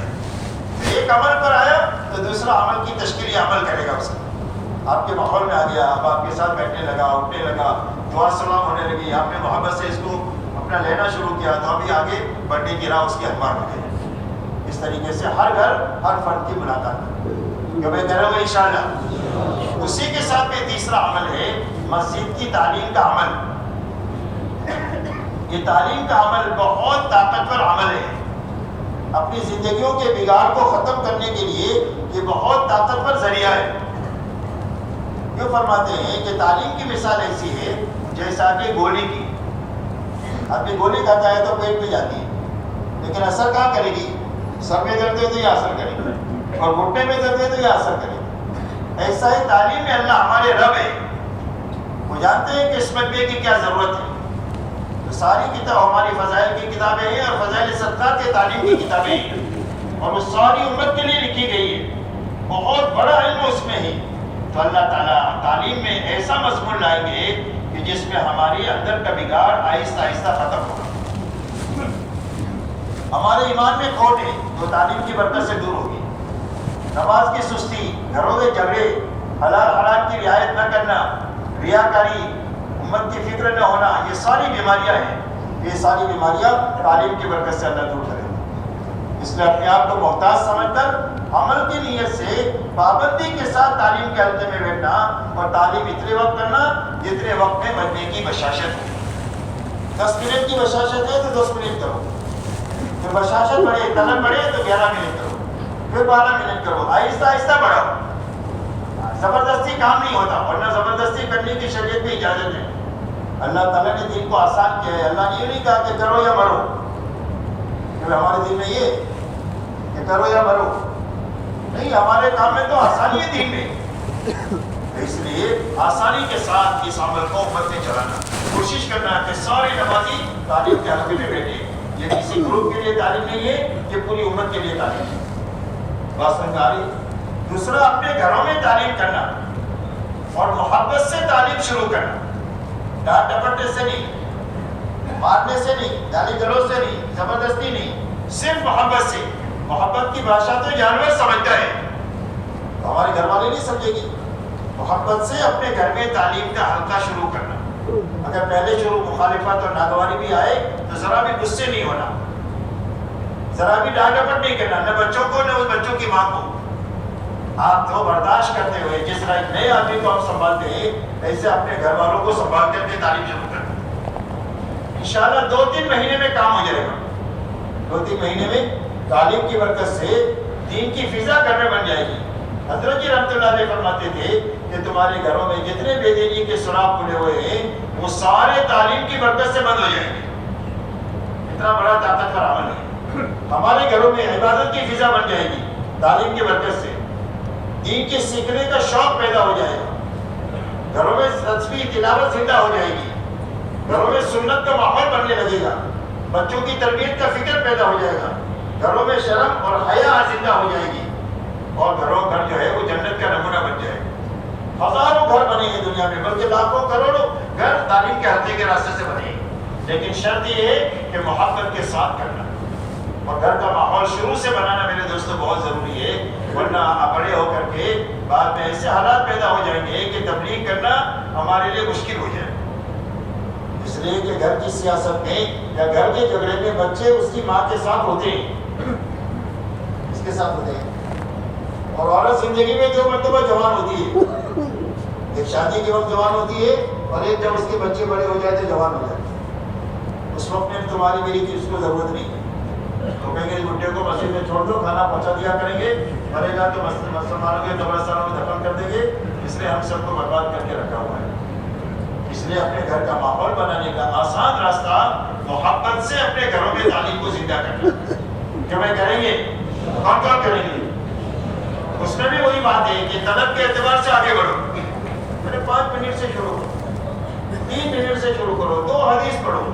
حدیث تو اتنی طاقتور ہے کہ ایک حدیث زندگی کو بدل دے. اس لیے تھوڑے سے شروع کرو, جیسے جیسے طلب بڑھے. ہمارے تو بچے کہتے ہیں بڑے پپا اتنی جلدی ختم تعلیم کر دیا. کیوں کہتے ہیں؟ چھوٹے بچے تو 5 سال کا بچہ بولے بہت جلدی ختم کر دیا. تو جب ان کے اندر میں شوق ہوگا تو پھر یہ کہیں گے اور تعلیم کرو. تو پھر آج کے تعلیم کے اعتبار سے, شوق کے اعتبار سے ان کی تعلیم اور پڑھو.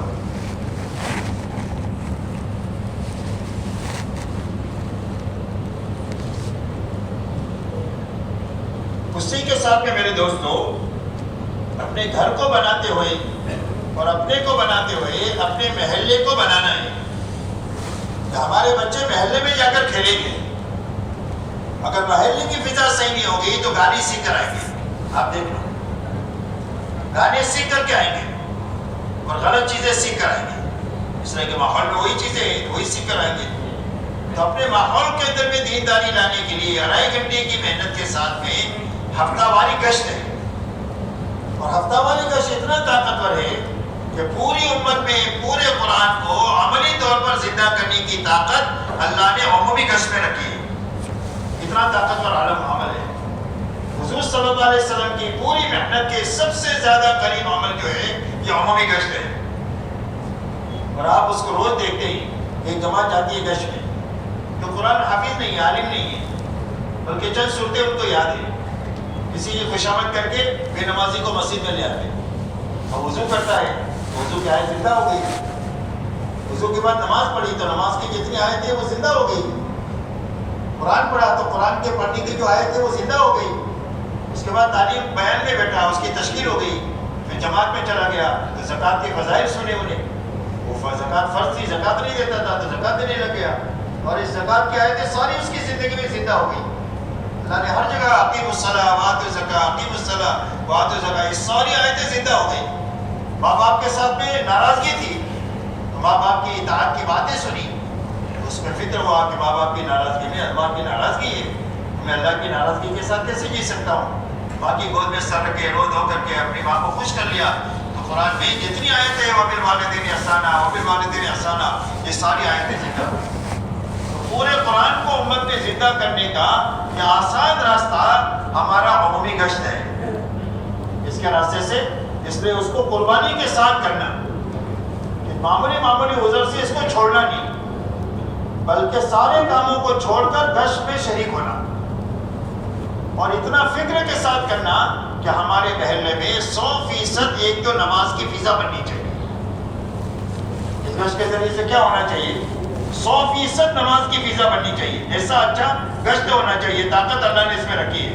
جب رسم ہوگا تو نمازی نہیں بڑھیں گے، اور جب گشت صحیح ہوگا تو نمازی بڑھیں گے. اس لیے 100% نماز کی فضا بنے، اس کو دیکھتے بھی رہنا چاہیے 2 مہینے میں کہ بھئی کتنے نمازی بڑھے، 4 مہینے میں کتنے بڑھے، 6 مہینے میں کتنے بڑھے، تاکہ پتہ چلے کہ ہماری محنت رخ پر ہے یا اس میں رسمیت اور روٹین آیا ہوا ہے. اس لیے ایک تو نماز کی فضا بننی چاہیے. دوسرا، ہمارے ہر گشت سے 3 دن سے لے کر 4 مہینہ چلنے کی جماعت نکلنا چاہیے. یہ گشت جو ہے وہ نقد جماعتیں نکالنے کے لیے ہے. بھلے 3 دن کی جماعت نکالو ہر گشت سے، لیکن نقد جماعت نکالو. تو اس طریقے سے یہ 2 چیزیں ہمارے عمومی گشت کے ذریعے سے بننی چاہیے. ایک 100% نماز کی فضا بننی چاہیے، اور ہر ہفتے کم سے کم 3 دن سے لے کر 4 مہینے کی کوئی جو جماعت بھی نکل سکتی ہے وہ نکلنی چاہیے. کہ وہ ایسا گشت کریں گے، کون کرے گا؟ ابھی مولانا کے سامنے ہاتھ اٹھاؤ گے تو مولانا کہیں گے کہ کام تو ہاتھ اٹھانے کا نہیں ہے، پیر اٹھانے کا ہے. کل احمد آباد میں یہی کہا، سب کے بعد بات کر رہے تھے، سب نے ہاتھ اٹھائے تو کہا کہ ہاتھ اٹھانے کا کام نہیں، ہمارا تو پیر اٹھانے کا کام ہے. لیکن اللہ تعالیٰ برکت عطا فرمائے، سب کے ارادے ہیں کام کرنے کے. اللہ ارادوں کے اعتبار سے اللہ ہمارے ساتھ معاملہ کرے. اسی کے ساتھ میرے دوستوں، دوسرے گشت کے ذریعے سے ہر اس محلے میں کہ جس محلے میں مسلمان ہے اور مسجد نہیں ہے، یا مسجد ہے لیکن اس میں کام کرنے کی اجازت نہیں ہے، تو 2 مہینہ 3 مہینہ اس محلے پر دوسرے گشت کے ذریعے سے محنت کرتے ہوئے، اور ہفتے میں 1 جوڑی کو 2.5 گھنٹہ وہاں لگاتے ہوئے وہاں کے لوگوں کو اپنے ساتھ 3 دن لے کر کے جانا. آپ پوری زندگی وہاں گشت کرتے رہیں گے تو کام کھڑا نہیں ہوگا. آپ 25 آدمیوں کے 3 دن اپنے ساتھ لگا دیے، انشاءاللہ وہاں مسجد اور جماعت بن جائے گی. 3 دن آپ نے ان کو اپنے ساتھ لیا تو ان کو کام سکھاؤ، اعلان سکھاؤ، ان کو تعلیم کرنا سکھاؤ، ان کو گشت کرنا سکھاؤ، ان کو بیان کرنا سکھاؤ. اس طریقے سے یہی ساتھی کل کی تاریخ میں مسجد اور جماعت کے ساتھی بنے. ہر وہ محلہ جس میں مسلمان ہو اس میں ضرور محنت قائم ہونی چاہیے، ورنہ باطل اسی راستے سے آئے گا. اور وہاں کے لوگوں کو ایمان والوں کے خلاف کھڑا کر کے، اسلام کے خلاف کھڑا کر کے ان سے کام لے گا. اس میں کوئی بھی محلہ دین کی محنت سے خالی نہیں ہونا چاہیے. تو دوسرے گشت کے ذریعے سے سارے محلوں میں زندہ کرنا کام یہ وہ کریں گے انشاءاللہ. اسی کے ساتھ میرے دوستو، ہماری اس محنت میں 27 دن اپنے گھر کاروبار کو حلال طریقے سے کرتے ہوئے اور ان اعمال کے ساتھ کرتے ہوئے 3 دن اللہ کے راستے میں جانا، اور صرف جانا ہی نہیں بلکہ اپنی جماعت بنا کر کے جانا.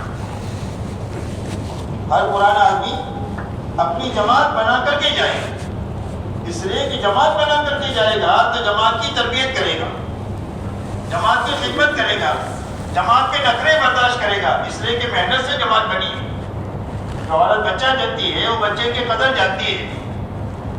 اگر اس کا بچہ روئے تو اس کے دل میں درد ہوتا ہے، اور پڑوسی کا بچہ روئے تو اس کے سر میں درد ہوتا ہے. اس لیے کہ پڑوسی کے بچے پر تو اس کا کچھ لگا ہی نہیں ہے. اس لیے اپنی جماعت خود بنا کر کے جانا. یہ بتاؤ اس مجمع میں کون تیار ہے کہ انشاءاللہ میں اپنی جماعت خود بنا کر کے جاؤں گا؟ 27 دن محنت کروں گا، اپنی جماعت بنا کر کے جاؤں گا. جو ساتھی ابھی ابتدائی مرحلے میں ہیں تبلیغ کے، کہ ابھی وہ جماعت بنانے کی ان میں استعداد پوری نہیں ہے، تو وہ اس بات کا ارادہ کرے کہ ہم 3 دن انشاءاللہ پابندی کے ساتھ لگائیں گے، اور اکیلے نہیں جائیں گے بلکہ اپنے ساتھ 1-2 آدمی کی تشکیل کر کے جائیں گے. کیونکہ ہر آدمی کے دوست ہوتے ہیں نا، اگر پڑھتا ہے تو پڑھنے میں کلاس فیلو ہوتے ہیں، کام کرتا ہے تو کام میں ساتھی ہوتے ہیں، دوسرے محلے میں دوست سرکل ہوتا ہے، تو اپنے سرکل میں سے 2 آدمی 3 آدمیوں کو تیار کر کے اپنے ساتھ لے کر جانا. یہ اپنی کمائی ہے.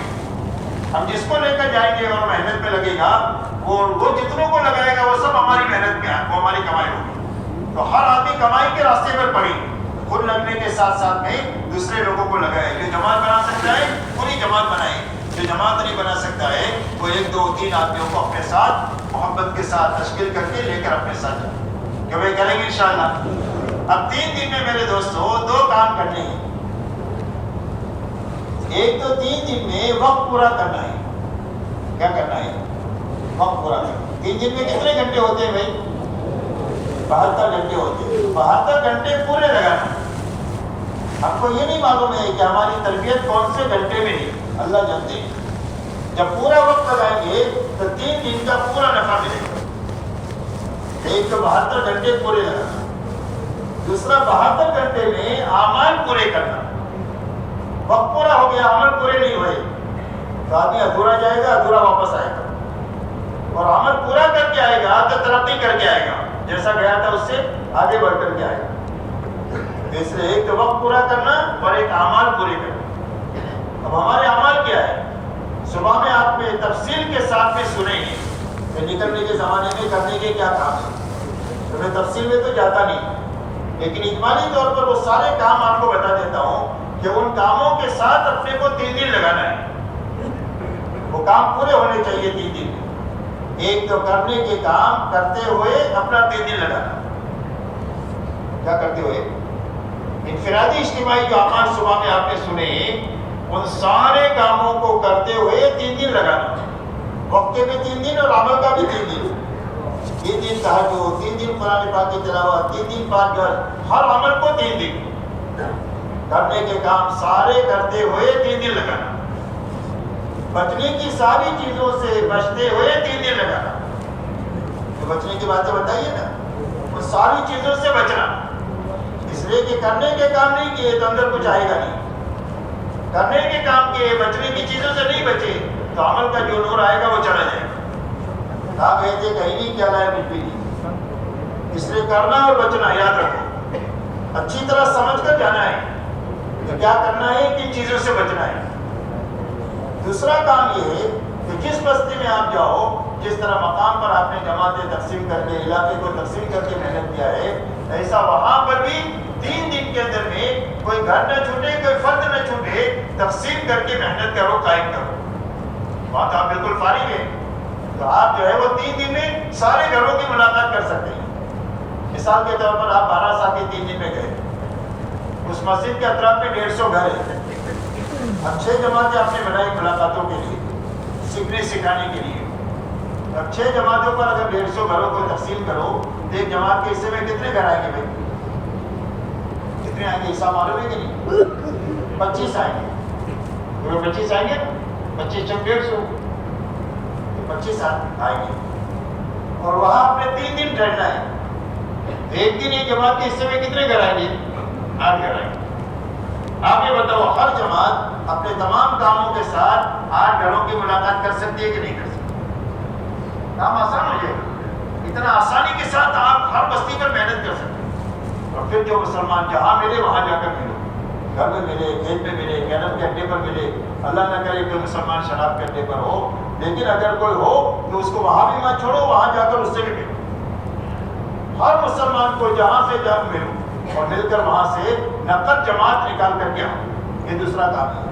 4 مہینے کی چلے کی کم سے کم 3 دن کی نقد جماعت نکال کر آئے. یہ دوسرا کام. تیسرا کام یہ ہے کہ وہاں مسجد وار جماعت نہیں ہے تو وہاں بنا کر کے آؤ. 3 دن وہاں کے لوگوں کو کھلا پلا کر اپنے قریب کرو, مانوس کرو, اور ان کو سارے کاموں سے گزارو. روز آپ مشورہ کریں گے, مشورے میں اس کو ساتھ رکھو. 2 وقت کی تعلیم کرو گے تو تعلیم میں ان کو ساتھ میں رکھو. ملاقاتیں کرو گے تو ملاقاتوں میں ساتھ میں رکھو. جماعت نکالنے کی محنت کرو گے اس میں ساتھ میں رکھو. اور یہی اور اثر کے بعد گشت کرو گے تو ان کو ساتھ میں رکھو. یہی 5 کام ہیں. ان کاموں سے ان کو گزارنا اپنے ساتھ رکھ کر پیار سے, محبت سے. اور آخری دن ان کے اعمال کے وقت طے کر دینا کہ مشورہ کب کرو گے, تعلیم کب کرو گے, گشت کون سے دن کرو گے, ملاقاتیں کون سے وقت میں کرو گے. اور آپ جو ہے نا 3 دن کون سے ہفتے میں جاؤ گے, آپ نے وہاں مسجد وار جماعت کی بنیاد ڈال دی. اب اللہ اس کو اگائیں گے. جب بھی کام ہوگا اس میں آپ کا حصہ ہوگا. اس لیے کہ آپ وہاں بیج ڈال کر کے آئے, اس سے جماعت بنانا, اور بنی ہوئی جماعت ہے تو اس کو کام پر اٹھانا. اس لیے کہ اکثر نام کی ہے, کام کی بہت تھوڑی ہے. اکثر کیسی ہے؟ نام کی ہے, کام کی بہت تھوڑی ہے. اور اس کا نقصان یہ ہے کہ 80% وقت لگایا ہوا عملہ کام سے بیٹھا ہوا ہے جماعت, مسجد اور جماعت کی کمزوری کی وجہ سے. اگر یہ مضبوط ہو جائے تو 6 مہینے میں وہ وصول ہو جائے گا انشاءاللہ. آپ دیکھو, تو اس کے لیے مسجد اور جماعت اگر کمزور ہے تو اس کو مضبوط, جو چیز کمزوری ہے اس کو دور کر کے آنا. بیٹھے ہوئے لوگوں پر محنت کر کے ان کو کام پر کھڑا کرنا. ان کاموں کے ساتھ یہ 3 بنیادیں ہوئی. کرنے کے کام کرنا, بچنے کی چیزوں سے بچنا, ہر مسجد سے, ہر بستی سے جماعت نکالنا. مسجد وار جماعت نہیں ہے تو بنانا, بنی ہوئی جماعت ہے تو اس کو کام پر کھڑا کرنا، مضبوط کرنا، بیٹھے ہوئے لوگ ہیں تو اس کو کام پر دوبارہ جمانا، اور دن بھر تھکنے کے بعد رات کو اچھا وقت لے کر اللہ کے سامنے نماز میں اور دعا میں لگنا۔ کہ ہماری محنت کی 4 بنیادیں ہیں، ان بنیادوں کے ساتھ ہمارا وقت لگنا چاہیے، اس لیے کہ دن کی محنت سے جسم تیار ہوگا اور رات کی محنت سے اندر میں روح پڑے گی۔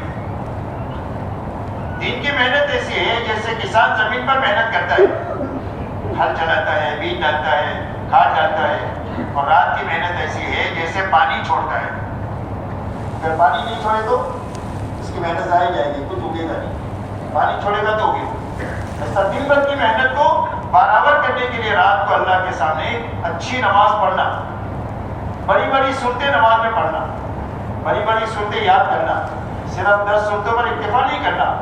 ہمارے ساتھیوں کو قرآن یاد کرنا چاہیے جتنا کر سکتے ہیں، سب کا حافظ بننا ضروری نہیں ہے، لیکن آپ بڑی بڑی صورتیں، حضور صلی اللہ علیہ وسلم نے فرمایا کہ میرے ہر امتی کے دل میں سورہ یاسین ہونی چاہیے، اس لیے سورہ یاسین یاد کرو، سورہ تبارک یاد کرو، سورہ سجدہ یاد کرو، اسی طرح جو آیتیں جو قرآن کی صورتیں یاد کر سکتے ہیں اس کو کرنا، اور رات کو نماز میں پڑھنا، لمبا قیام کرنا، لمبا رکوع کرنا، لمبا سجدہ کرنا، اور اچھی نماز پڑھ کے پھر اللہ کے سامنے دعا کرنا۔ حضور صلی اللہ علیہ وسلم رات کو اتنا لمبا قیام کرتے تھے کہ آپ کے پیروں پر ورم آ جاتا۔ آپ تہجد میں 4-5 پارہ پڑھتے تھے، آپ کا روز کا معمول تھا، آپ اتنا پڑھتے تھے، تو ہم تو کم سے کم کچھ تو کریں۔ جب آپ والا کام کرنا ہے تو آپ کے طریقے پر کرنا چاہیے، اس کے لیے رات کو اچھی نماز پڑھ کر کے پھر دعا میں لگنا، پھر اللہ کے سامنے آہوزاری کرنا۔ رونا آئے تو رونا، رونا نہیں آئے تو رونے کی شکل بنانا، تو شکل بنانے سے بھی کام ہو جائے گا۔ شکل بنانے سے حدیث کا مفہوم ہے کہ رو سکتے ہیں تو رو، نہیں رو سکتے ہو تو رونے کی شکل بنانا، تو بھی کام ہو جائے گا۔ اس لیے آنسو بہانا، یہ آنسو آگ کے سمندروں کو بجھانے والے ہیں۔ خلافوں کی بےدینی ان آنسوؤں کی برکت سے اللہ ختم کرے۔ یہ ہماری محنت کی، ہمارے ان اعمال کے ساتھ دل لگانا، ہر جانے والی جماعت کو یہ باتیں سمجھانا، واپسی میں اسی کی کارگزاری لینا، تاکہ یہ باتیں روانگی میں بھی آ جائے، کارگزاری میں آ جائے، تاکہ اس کے راستے سے ہر جماعت صحیح کام پر پڑ جائے۔ کام صحیح بھی ہونا چاہیے اور پورا ہونا چاہیے، تب جا کر اس کا نتیجہ نکلے گا۔ کام صحیح نہیں ہے تو محنت ہی نہیں بنے گی، محنت ہے لیکن ادھوری ہے تو نتیجہ نہیں نکلے گا۔ تو کام صحیح ہونا چاہیے اور پورا ہونا چاہیے۔ اب اس کے لیے میرے دوستوں آسان راستہ اگر یہ چاہتے ہیں آپ کہ ہماری 3 دن کی جماعتیں صحیح وقت بنا دیں، تو پھر جب چلے 4 مہینے میں جائے گی تو ابھی جتنا کام کر رہی ہے اس سے 10 گنا زیادہ کام کرے گی۔ ابھی جتنا کام کر رہی ہے نا، اس سے زیادہ 10 گنا کام کرے گی۔ جب 10 مرتبہ 3 دن آپ صحیح لگائیں گے کہ پورا سال آپ کا فکروں میں گزرا ہے، تب چلہ آپ کا بہت زیادہ اچھا لگے گا۔ ابھی جس کا جیسا لگا ہے اس سے زیادہ آپ کے ہاتھوں آپ ہی بنے گے، اور وہ آدمی آپ کی کمائی بنے گی ہمیشہ زندگی بھر، بلکہ زندگی کے بعد بھی آپ کے کھاتے میں چالو رہے گا۔ اس کے لیے ہر جانے والی جماعت کو یہ باتیں سمجھانا، واپسی میں کارگزاری، لیکن سمجھانے کا نظام اسی وقت میں قابو میں آ سکتا ہے جب آپ نکلنے کا وقت صحیح کریں۔ کب قابو میں آ سکتا ہے؟ آپ کی جماعتوں کے نکلنے کا کیا وقت ہے بھائی بتاؤ؟ 3 دن کا کب نکلتی ہے؟ 10 بجے، 11 بجے، کبھی دھواں بڑھ کے جاتی ہے، اس لیے پوری دنیا میں کوے کالے ہی کالے ہیں سرکاری۔ اس طریقے سے نہ روانگی قابو میں آ سکتی ہے، اور نہ جماعت کے اعمال پورے ہو سکتے، اور نہ وقت پورا ہو سکتا۔ سب ادھورے، جو 10% ہو رہا ہے وہ بھی ادھورا ہو رہا ہے، 10% ہو رہا ہے وہ بھی، ابھی تو 10% جو ہو رہا ہے اس کو اچھا کرنا ہے، صحیح کرنا ہے، تو جتنا ہو سکتا ہے اس کو سامنے رکھ کر کام کو سوچنا ہے، محنت لگانا ہے، دعا کی طاقت لگانا ہے۔ پاس میں آ رہی 10% جتنا بھی ہو رہا ہے اس کو اچھا کریں، تو آگے گاڑی چلنا شروع ہو جائے گی اسپیڈ سے۔ دعوت میں زبردست اسپیڈ ہے، یہ چوٹی کی چال نہیں، ہوائی جہاز کی چال سے چلتا ہے دعوت کا کام، لیکن شرط یہ کہ صحیح ہونا چاہیے۔ تو اس کے لیے آپ آسان طریقہ یہ ہے کہ بھئی اگر آپ کو سفر کرنا ہے بمبئی اور 5 بجے کی آپ کی فلائٹ ہے، ٹرین ہے، تو کہ بھئی آپ 4 بجے اٹھ کر کے تیاری کریں گے نہیں کریں گے؟ جب نبیوں والا کام ہے تو کہ بھئی فجر سے پہلے تیاری کر کے فجر میں آ سکتے کہ نہیں آ سکتے؟ کہ بھئی آ سکتے ہیں یا نہیں آ سکتے؟ آ سکتے ہیں نا؟ تو اگر آپ یہ چاہتے ہیں کہ وقت پورا ہو اور عمل پورا ہو تو اس کے لیے نیت کرو کہ انشاءاللہ 3 دن میں فجر کی نماز میں آخری درجے میں اپنی تھیلی نہا دھو کر تیاری کے ساتھ مسجد میں آ جائیں گے کہ میں کون کون اس کے لیے تیار ہے بتاؤں. اب جب آپ فجر میں آ جائیں گے تو آپ کے پاس بھی وقت ہے سننے کے لیے اور جس کے لیے دیں گے اس کے پاس بھی وقت ہے سنانے کے لیے. 1 گھنٹہ 1.25 گھنٹہ اچھی طرح سارا کام سمجھ کر کے جاؤ اس لیے کہ انسان کی فطرت میں بھولنا ہے. اس لیے اللہ نے حکم دیا فذکر فإن الذکریٰ تنفع المؤمنین. آپ یاد دلاتے رہو. یاد دلانا ایمان والوں کو نفع دے گا. انسان کی فطرت میں بھولنا ہے. یاد نہ آپ بھول گئے تو بھی بھول جاتے ہیں. اس کے لیے بار بار یہ باتیں یاد دلانا. اس کے لیے فجر کی نماز میں تیاری کے ساتھ آنا, پھر نہانے کے لیے نہیں جانا, تھیلی لینے کے لیے نہیں جانا, تیار ہو کر کے آنا. آپ کی جماعت کا وقت شروع ہو گیا. اب آپ جو ہے 2 ساتھی طے کر دو جو بسکٹ اور آپ کے لیے چائے کا انتظام کریں.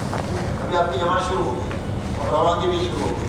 اگر مکانی ساتھی خدمت کر لیں تو زیادہ اچھا, تاکہ سارے ساتھی جو ہے روانگی کی بات کو سن لیں. ارے خرچ جو ہے وہ جماعت سے لے لیں. اب جماعت وقت پر چلی جائے گی تو آپ کو مقامی لوگ بھی ملیں گے, تو اس دن کے کام کی ترتیب بھی بن جائے گی. 3 دن کام کر سکیں گے آپ. تو اس کے لیے فجر میں آنا اور فجر میں آ کر اچھی طرح بات کر کے جانا. اب رات کو اگر آپ کا کام پورا ہو گیا, آپ قریب ہیں, تو رات کو آ کر کے مسجد میں اعتکاف کر لو. فجر کی نماز کے بعد آپ کارگزاری سنا دیں. کام آسان ہو جائے گا. کارگزاری دینے والوں کے لیے بھی آسان, دینے والوں کے لیے بھی آسان. اور آپ کارگزاری سنا کر کے گھر جا کر اپنا ناشتہ کر کے نہا کر کے وقت پر آپ کام پر بھی جا سکتے. اور اگر دور ہے تو آپ فجر میں آنے کی کوئی ترتیب کر لو. اول وقت نماز پڑھ لیا, رات کو کام پورا ہو گیا ہے, اول وقت نماز پڑھ کر کے آپ جلدی آ گئے اور یہاں پر پہنچے تو یہاں کارگزاری بھی ہو گئی, گھر پر چلے گئے. اس طریقے سے کام کو صحیح کرنا ہے دوست, ادھورا نہیں کرنا. ادھورے کام پر کبھی پورا نفع نہیں ملتا. تو کہ وہ سارا عملہ کرنے کے لیے تیار ہے. اللہ تعالیٰ بہت قبول فرمائے, بہت ترقی عطا فرمائے, اور اللہ تعالیٰ پوری طریقے سے صحیح طریقے سے کرتے ہوئے کام کو منزل تک پہنچا دے اور ہمیں بھی منزل تک پہنچا دے. اب دوستو, آپ نے یہاں کے پروگرام میں ایک بات یہ ہے کہ اس مجلس کے بعد میں عزائم ہوتے ہیں, اپنے ذاتی عزائم. ابھی کون سے ہفتے میں ہم 3 دن لگائیں گے, کب ہم 2.5 گھنٹے لگائیں گے, اپنے گھر کی تعلیم کب شروع کریں گے, اگر ہماری مسجد میں تعلیم کی گنجائش ہے تو کون سی نماز کے بعد شروع کریں گے. تو یہ ساری چیزیں آپ جو ہے مرتب کر لیں اور اس کے بعد میں پھر آپ جائیں. ابھی 1 گھنٹہ میرے خیال سے نماز نہیں ہے, 10-15 منٹ میں انشاءاللہ یہ کام ہو جائے گا. اس کے بعد اپنی ضرورتوں سے فارغ ہو جائے گا. تو ساتھیوں کو کھڑا کر کے پڑھا تو ترتیب ہوئے ہے. اس طرح